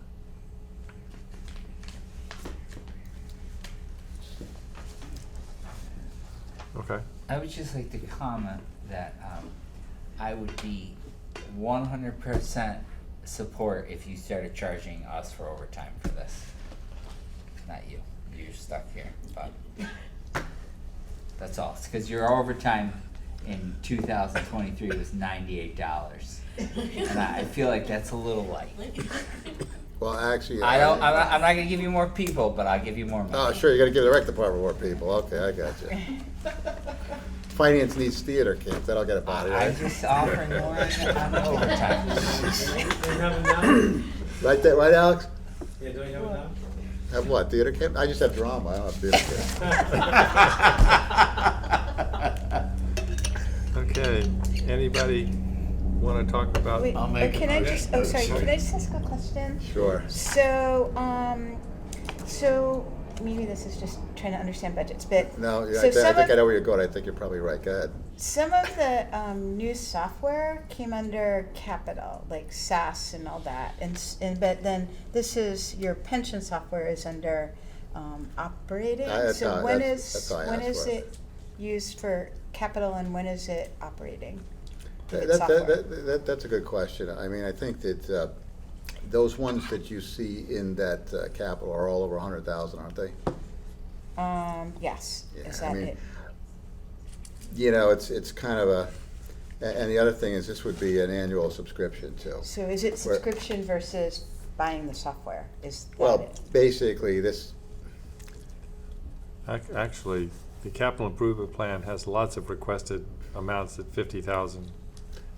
Oh, wait, we're talking like IT under the Well, software. Right. yeah, I mean, basically what's gonna happen is some of those things, they did requested in their capital. And again, it's probably not a perfect method, but basically, and then we funded those through ARPA. And then I think the IT department is, and then you're gonna see those operating costs going forward, in their service. But it's software, like if the town is wanting to get new software, so is it Sure. a capital expense or is it It- an operating it- expense or it- just it kind of could be, it's- it could be either or. Now the other. But what Well, causes well, it? Branford surprisingly doesn't have a strict definition of what a capital project is. Other communities have that. I mean, I've seen that in other places I've worked. So, but a lot of those type of projects, sort of as a practical matter too, is that they're still funded on a pay-as-you-go basis. So in other words, it's not like there's borrowing for the software. If we were to get a new financial system, for example, that would be in the capital, and then that would be substantial, because last time it was multiple hundreds of thousands of dollars for that. But then if you look in Deb Murdo's budget, you see a lot of those annual subscriptions, so. We don't have a hard and fast rule. Wouldn't the definition revolve around something that you actually discount over time? I mean, I guess it could, but and some of these things are, I mean, we call the 700 fund is sort of like a capital non-recurring type thing. So some of that stuff is like a one-time shot, the annual subscriptions are in there. But I mean, if you have some ideas, like I said, we don't have a definition, a strict Of what's definition. capital and what's. Right. I mean, we know if there's $1 million project or a $500,000 project, for the most part, it's gonna be capital unless it's coming out of a sinking fund. well, we've got town website rebuild here for 45,000. Yeah, Well, so why but the is thing, that, you why know- is that capital? Well, here's the other hook there. We went into this thinking that ultimately we might fund it out of ARPA. And so it's in the ARPA fund. So, and when we did our ARPA, what do you call it? designation, we chose the standard allowance in the ARPA fund. And so by choosing the standard allowance, it allows for what's described as government services. And if you had the regulations in front of you, if you looked at it, you would see that the government services are strikingly similar to the things that we do in the operating budget. So I think that was another aspect of this, saying, well, if we do this out of ARPA, then as kind of a one-time thing, then yes, we said initiate it as a capital request, and then we'll eventually move it into the ARPA fund. So I think that's part of it as well. Okay, thank you. Yeah, no problem. It's a good question. Any more? I'm just trying to. Yeah, no, it's good. Okay, so that's fiscal services? Well, I'll make a motion that we approve, that the fiscal services budget as recommended by the Board of Finance. Second. I nailed that one. Good. All in favor? Aye. Aye, okay, thank you. Next. Public celebration. Can I just ask, I'm sorry, one question about, you mentioned the postage, Jim, Yes. but are we getting bang for our buck here? I mean, I don't know how else to put it, but the fact that we are mailing out another reminder to taxpayers, are the collections better? The tax collector could probably answer that a little bit better than I could, but, when I put in my budget, he said he is getting a return on that. So, I don't know, has he presented already? Yes. To admin services. That means- Yeah. I did also speak to him about that as well, and one of the things, and I think he may have mentioned it in his budget presentation, the initial year or two, he was trying to see if there was an improvement with the actually issuing a second bill and having that something which requires, QDS and the whole thing. So there is a higher cost, obviously, Right. that.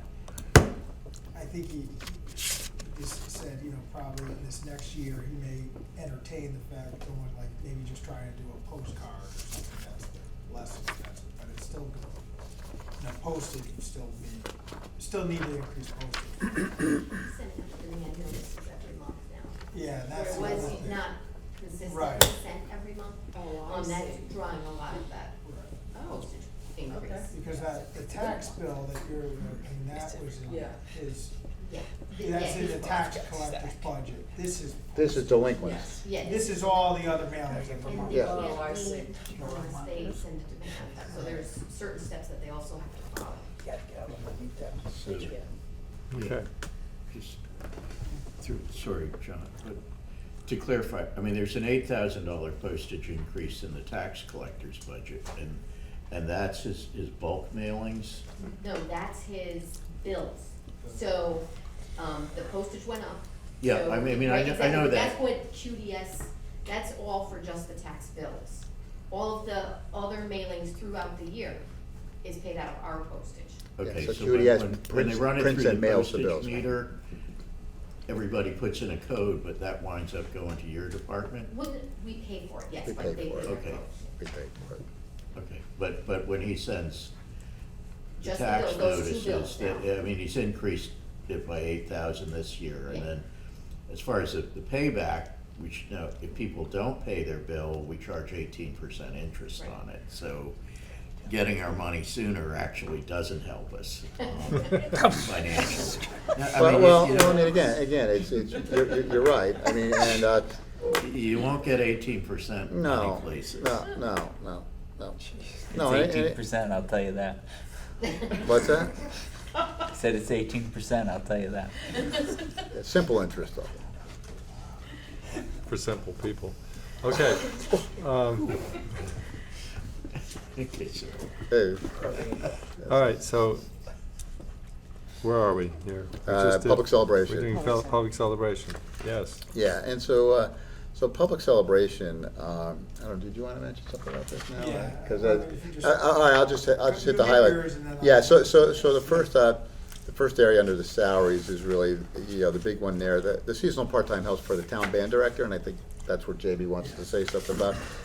Then the rest of it is, basically, we have the fireworks, and then we have patriotic observance. We basically have 2 parades, so Memorial and Veterans Day, and so we pay for we give little stipends for groups to march, etc.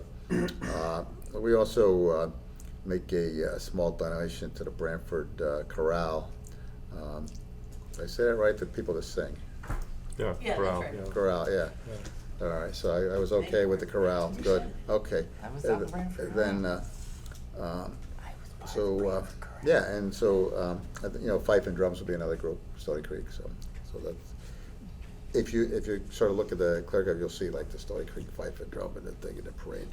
So then, public celebrations is different than saying what they talked about, recreation, about the tree lighting or other, that's not a public that's No, I think this count's probably been around a lot longer than that, but it's basically the fireworks at the parades okay. for the most part, and flags at the graves But- and some things like that. Okay. But there was, Jimmy, did you want to talk about increasing something there? Yeah, so after the budget was essentially printed, and I think it may have even been transmitted by this time to the Board of Finance or right in that same week, we did receive a request, when I say we, myself and Margaret received a request from the current band director, who currently receives a stipend, requesting an increase from the stipend. Currently, Margaret checked, she said he's being paid $342.05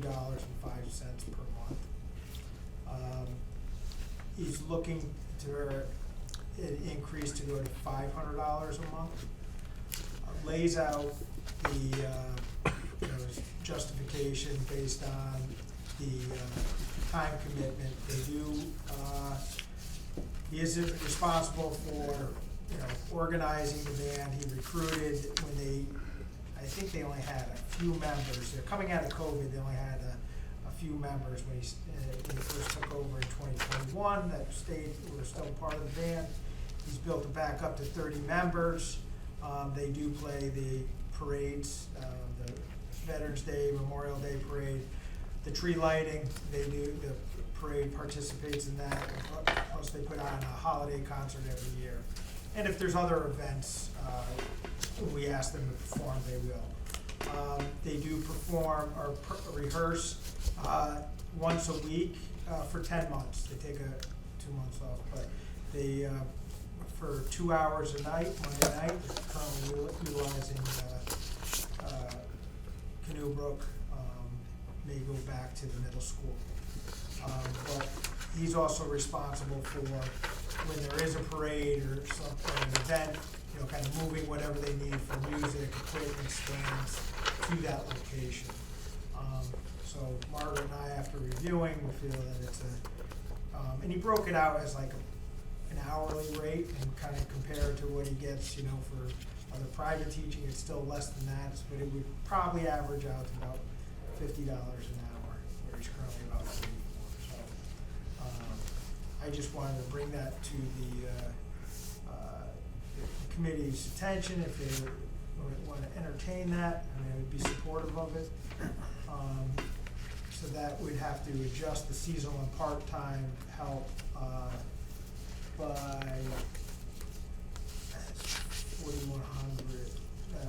just under $1,900 actually. So- $1,890. Going to 6,000? Is this, so Can we this do would be, that? What's that? Where would we take that from? Where would you prefer that we take that from? Because we can't increase, Yeah, right? well, No, you'd have to take it from somewhere else. Yeah, I would say you heard recreation tonight. Yeah, I mean, I'm fine. Tell me where. Right now. I just like to find this common nexus. I did Whoever's mention not here, the we take it holiday from them. parade Right, you asked right. about. Is it that public celebration? Yeah. Well, Josh, you're a little late, we've already approved his budget, so. Well, I can still, I If can you- if you've amend, been I here can at the amend top. it at any time. So I'm sorry, We can take, yeah. can somebody tell me what the numbers are here? So we're talking, what is he getting now? $342.05. The current budget Mm-hmm. is $4,106. The requested, what was presented to you is $4,188. Right. And that line would go to $6,000. Can I mean, the $50 an hour is pretty high for any town employee. Granted, I mean, But you have it's to. kind of it's- I know he's, It's a stipend, and so I know, I'm just trying to equate it for, an hourly rate. I mean, because he did in the letter, and I think that's how he was approaching it in terms of, well, how many hours am I putting into this? A month or a week? And but I just, oftentimes, if you were to look at, any other stipends and you try to account that for an hourly rate, that's a very difficult thing. Sometimes it may be low, sometimes it may be high, so. I mean, I sort of understand that. I just said, I guess I'd prefer to take this outside of the budget process, as you were suggesting earlier, John. Well, the question is, I mean, we Go can ahead. have that discussion. We can have that discussion. The question is, because we can't increase the overall budget, we would be taking it out of somewhere else, like Correct. i.e. contingency or the rec department. Well, actually, that's where I was gonna go, because Yeah. basically, if you look at what's left on the agenda to keep things simple, if this happened in the current year, it would likely come out of contingency. And Right. so, So while I understand what you're saying, Representative Black, if we have that discussion now, or we have that discussion a month from now, it's gonna come out of the same place. It is. I understand why I would make a motion, And Josh, before you make the motion, Yeah. now, I don't mean to cut you off. no, it's fine. But I just wanted, because I don't want to, if the committee, I know this was just sprung on you, and I just really wanted to put it out there to, what I think it's more, this request was here. If you want to come back at another time, it wouldn't go into effect until next fiscal year anyway, make that adjustment. But sometimes it's important to kind of even let you know what's upcoming. So I don't want to wait another month until after, and then it's like, well, why can't we deal with this in the budget? So if it's gonna complicate things for whatever on the floor of the RTM and making these adjustments in the report, and the committee is also more comfortable, dealing with it on another night, I'm more than happy to come back Jake, next what- month after the budget. What's he getting now? process. 300 what?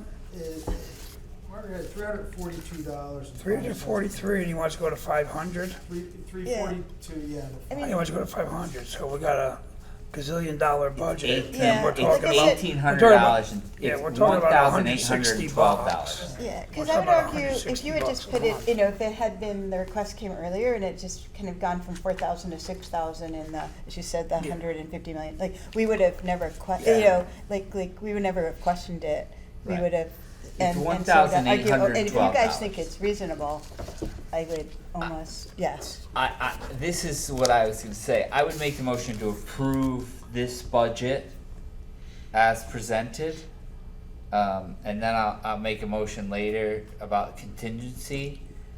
But I would say, and I won't be there, so it doesn't really matter, but I would say that on the floor, amend it on the floor. Why bother then, why not just do it now? Do it now. Yeah, Well, you're only recommending it, so it doesn't, I mean, it's still gonna be It has to amended on the still be floor. At the But, RTM. but Yeah. the point, because because, you want it to come out of your Well, committee yeah. report is what you're saying, John, right? I want to, first of all, I think it's fine from my point of view to do this. And so then I say, well, what's the simplest approach? And you tell me, because, Oh, basically doing it tonight would be the simplest approach. alright, then I'll make a But, motion. but if, that doesn't mean you want to choose a simple path, because, there's some discussion about doing it later, so, Oh, so, Whatever. Yeah. So I don't And wanna for prejudice the simple pass. debate on this committee, so I'm saying, is there a way to do it now? Yes. Well, yes, I'll make a Do you wanna do it motion. now? Hold on, we got, Yeah.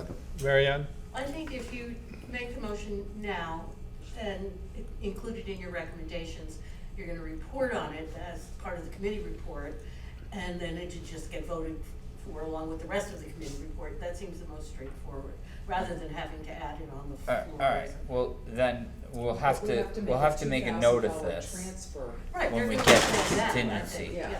That's Well, what That has I to be just done. go back to Jim always doing numbers while we're on the floor making amendments, and so now we're gonna have to do that tonight, and I just thought it would be easier, whatever. So I'll make a motion that we accept as presented, but adding to the seasonal part-time help $1,812 from contingency.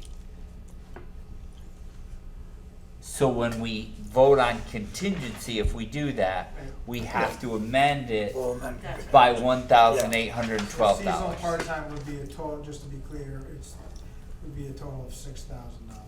Right.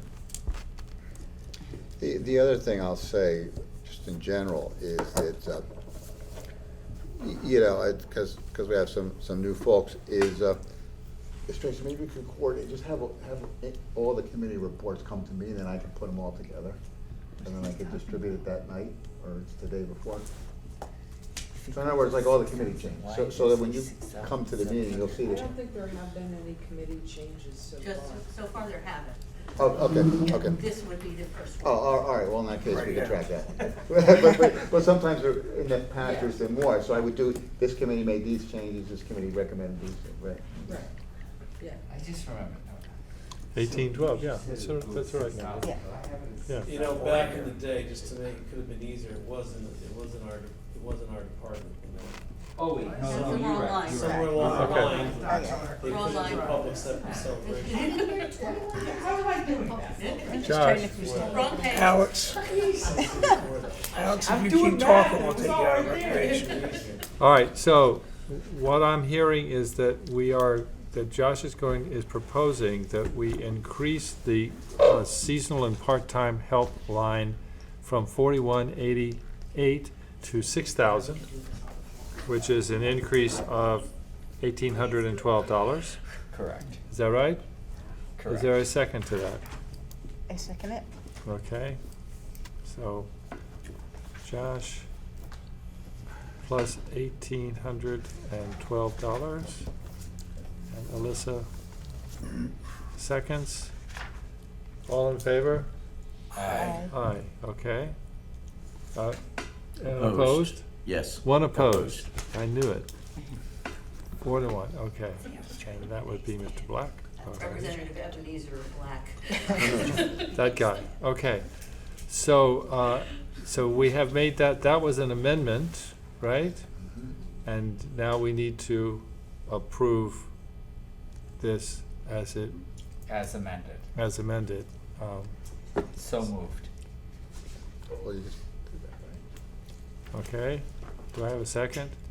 How does that look? Second. Okay, thank you. All in favor? Aye. Opposed? Nay. Nay, okay. Okay. So, let's move on.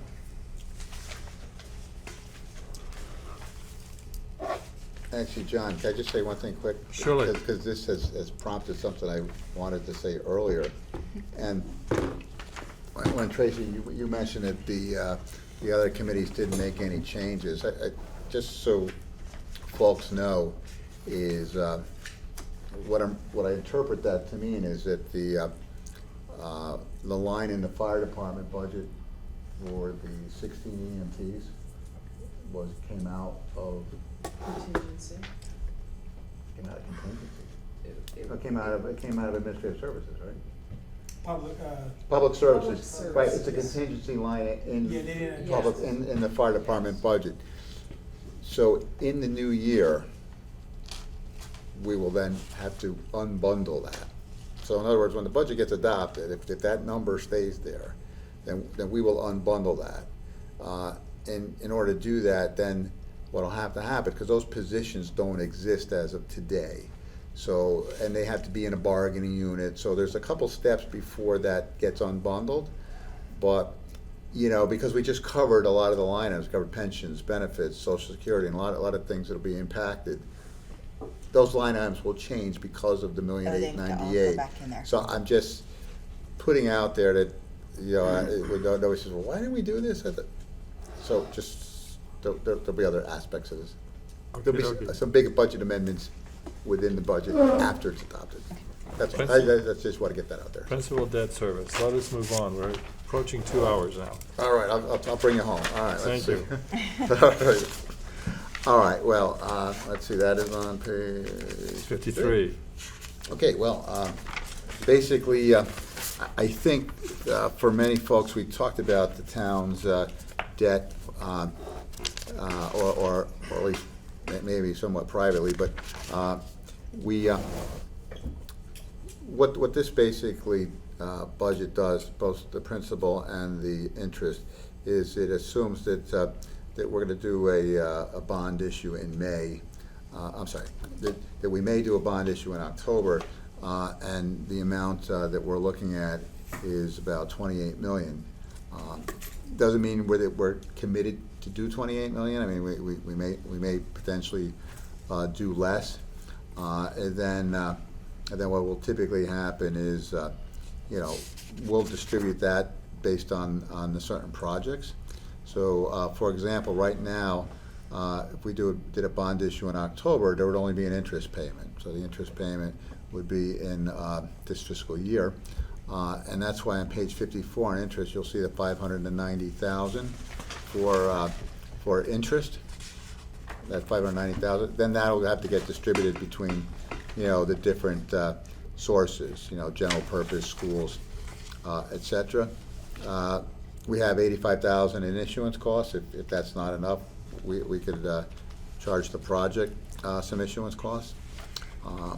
And so that's where the plan is currently in terms of the town's bond issuance. Motion to approve, as recommended by the Board of Finance, the debt service and interest.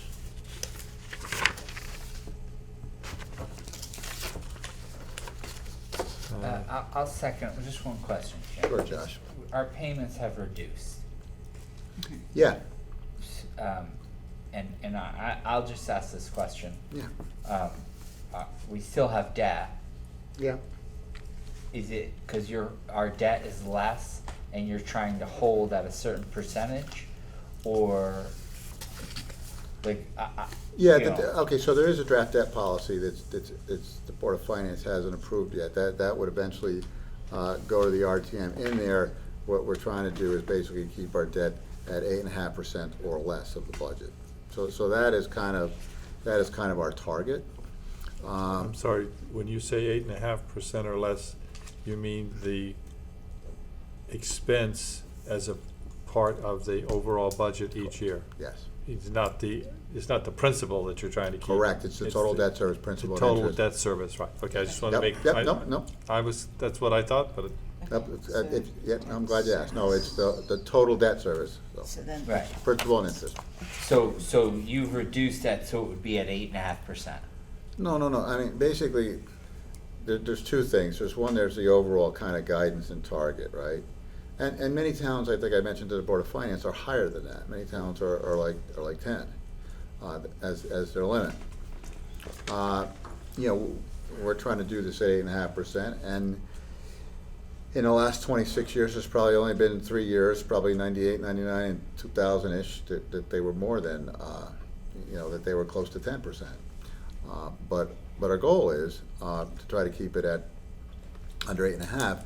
And in the example I gave, that was with smaller budget increases, even to stay below 8.5. I didn't take the other part of the projections, which included all the firefighters, the stationalities and stuff, because obviously in some of those later years, the budget's up 160-something million dollars, and so obviously the bigger the budget, the more debt you could potentially have. But again, I think the 8.5% is defensible. I think our pay down of debt is good.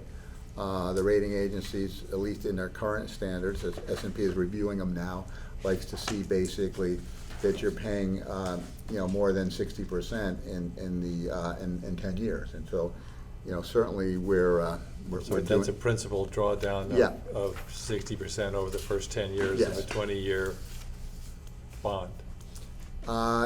Yeah, they're looking at it kind of in total, but yes. So, Okay. yeah. But then, okay, so but then if you're paying less, then where, is it because, I guess back to Josh's question, are we paying more principal off from somewhere else, or is there's less principal there to pay?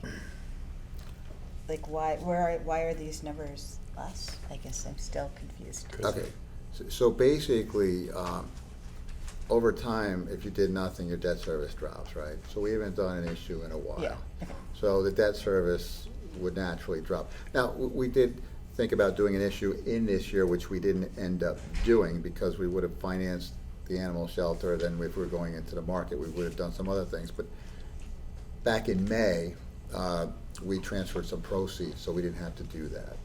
Okay, so all in all, if because these bonds don't the serial payments that you're making over the years is a little bit different than what the average citizen is accustomed to. Most people have a mortgage or a car loan and their level payments, right? So, to use that example, right? And here they're not. So because of that, you end up paying more principal. The principal is going down and the interest is going down fairly rapidly. So Okay. so your payments are actually will drop, Okay. barring some kind of weird or a structure where maybe you might delay principal payments in your first 2 years and then ramp them up in the remaining, say, 18 years. Now, maybe you might do that, which we may have done at times, trying to get the right blend, because that's the other thing we do. And that blend ultimately goes back to the 8.5%. So that's kind of how it's looked at. Okay, great. When you go out with a 20-year bond, Yep. as you said, most people would think about a mortgage and it amortizes over that time frame and the payments are the same every month and that's how it works. But with municipal finance, if you went to the market today with a 20-year bond, Yep. would they say to you, well, for the first 2 years, we're going to give you 6%, but we think it's going to come down, and so for the next 3 years, we'll give you 5%, or do they? How do they structure that? Is there? Yeah, I think I understand the question. So there's two different ways municipal bonds are sold. There's a competitive sale in which we basically put out the OS, notice in the bond buyer, and then people bid on it. And in that case, what they would do is, so like if this is my Excel sheet, this is like of a potential bond issue. This is an older one, but so let's say you look at this, you can see there's an interest rate for all of these things, and that's called the scale. So what they do is before they bid on it, they're taking orders from people, and they're trying to see what their desk is telling them to buy. If they are undersubscribed in any sleeve of the maturity, they will basically raise the rate up. Now they're doing this internally, we don't see this. On a negotiated sale, we see all of this, okay? And they're raising it up till they find buyers for that, right? And so the debt service is really, 20 years of interest rates versus 20 years of serial maturities. And then they do what's called a true interest calculation, which basically it's the rate at which the present value of all those future payments equals zero, and then, so that's how it's awarded. So that takes into account. But they're actually slicing and dicing it, and then at the end of the day, we have. We're awarding based on the true interest cost, get a which is number. the sum of all those slices and dices discounted to present value and all that fun stuff. So that's what's happening. But if you took a normal, you would see that the let's say you did 20 years, million, you'd see the interest going down, right? Whereas if it was a mortgage, it'd be the same payment all the time. So The there'd ratio be- of interest and principal changes over the life of the mortgage, right? You have more interest. Right, than so, savings. right. So a mortgage, you're paying a lot of interest up front and Correct. less principal. Yeah. Here, because the principal's constant, the amortization works Goes differently, down. and that's why they go down, which gets to your question, well, why are they going down? It's like, well, if we did nothing, that's what would happen. That was what happened. Okay. So let me ask you a completely different question, if I might.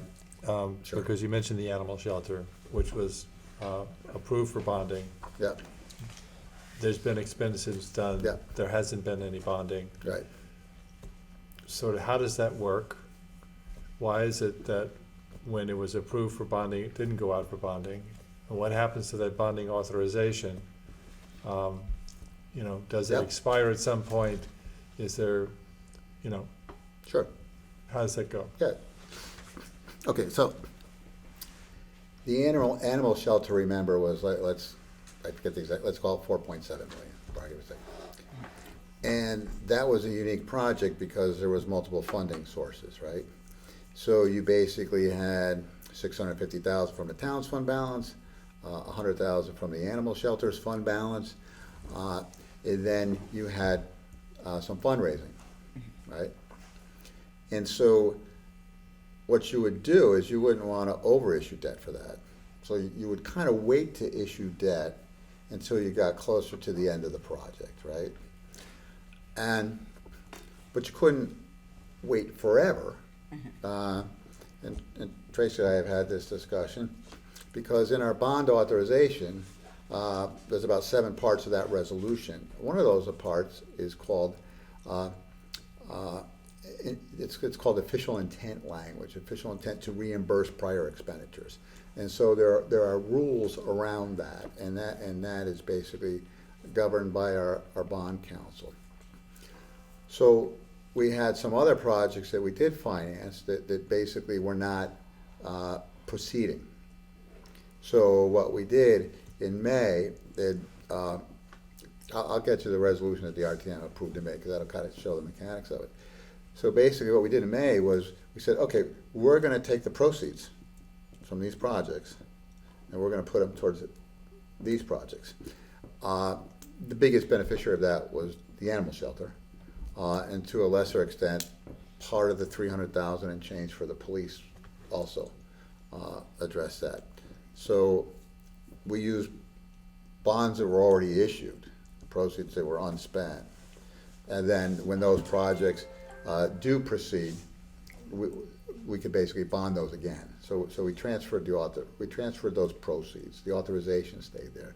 So if I had $1 million proceeds and $1 million authorization, my authorized unissued debt would be 0, because I authorized $1 million, I sold $1 million. Now I moved that $1 million to another project.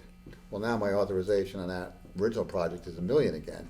But now the other project that needed the money has it. So that's basically what we did. So. But then, just to follow up on Sure. John's question, Yep.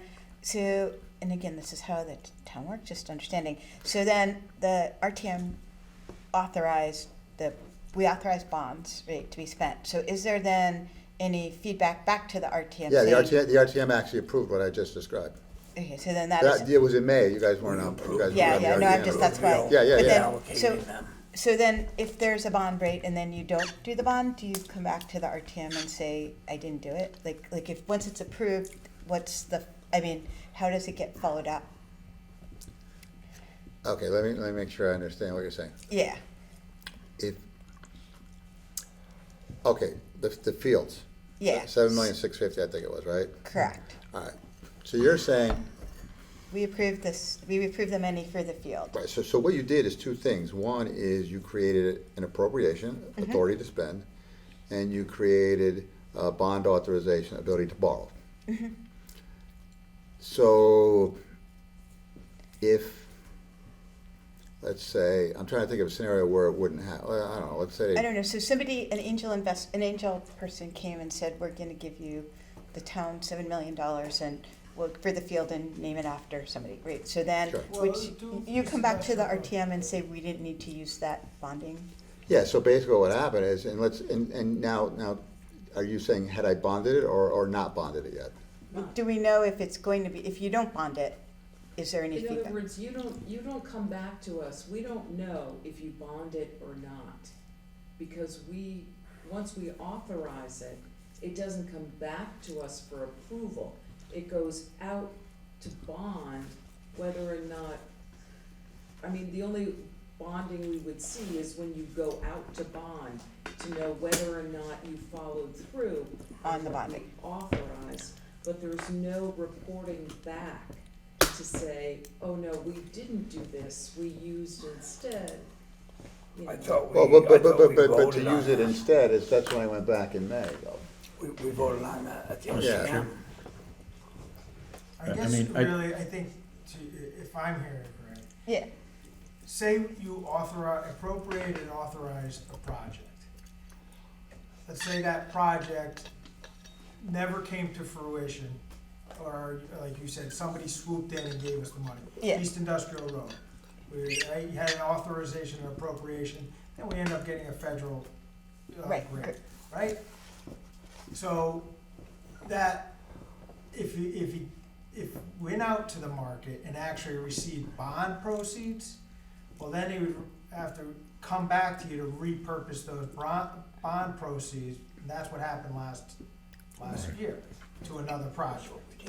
but if it doesn't, before And if they it got never- bonded, and if it it's never never went bonded, and say there was an I think you would, or say you authorized for 2 million and you only needed 1 million, just for that. Mhm. And you gave, then, when you close out, you would deauthorize Yeah. the Yeah. remaining million. The only thing I'll say is different is with the East Is Industrial Road, we can deauthorizing still then- bond now. But then- We could bond that another 1 million in the future, Yeah, cause you didn't deauthorize. because it moved to the. Right, so, the yeah. money went with it. Yeah. but then does that come before the RTM to deauthorize? Like, do we ever know, we voted to authorize the bonding, do we ever know what happens? Well, How the story ends? Yeah, sorry. Well, wait a minute, let him answer that question. I was hoping that I could clarify something to help you, to have you answer, help Okay. answer that question. If we've authorized something and only some of it was appropriated, or none of it was appropriated because you didn't need it, you could only use that, the authorization on what was to spend what was in the resolution. Correct, All right. That's So it's there. yeah. If you never went out to market, if you never brought proceeds in, it could never be used for anything else unless you came back to us. Well, Correct? Is that correct? So, basically, if we did bond for the fields, and then an angel investor gave us some money, right? Then I would then go back to the RTM and ask for that to be, in Board of Finance, for those proceeds to be moved somewhere else. Okay. If all we bonded was, 7,500,000, and that's what the project came in at, we would close out the project and they basically deauthorize that.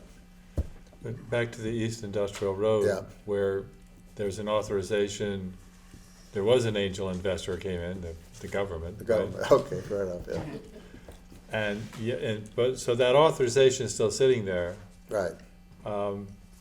and I guess you could use it or not, but only for another project. And the question here is, what happens in this situation? And it's, Well, in that case, that was one of the reasons we used that money for the animal shelter. And then we went to the Board of Finance and the RTM. God, In the RTM. Yeah. Proceeds, Okay. the proceeds were repurposed. Yes. right, yeah, But okay. the authorization for the It's still there. project is still there. But we would only bond is if there was if we needed more cash than, and again, that's gonna get revisited once it gets out to bid at some point in time. Because then, it's been a while, so that almost needs a refresh anyway, Okay. I hope that answered the question. It's been a great discussion, it is. I know, sorry, it's just No, trying to no, I've. understand. That was a lot to I unpack. contribute.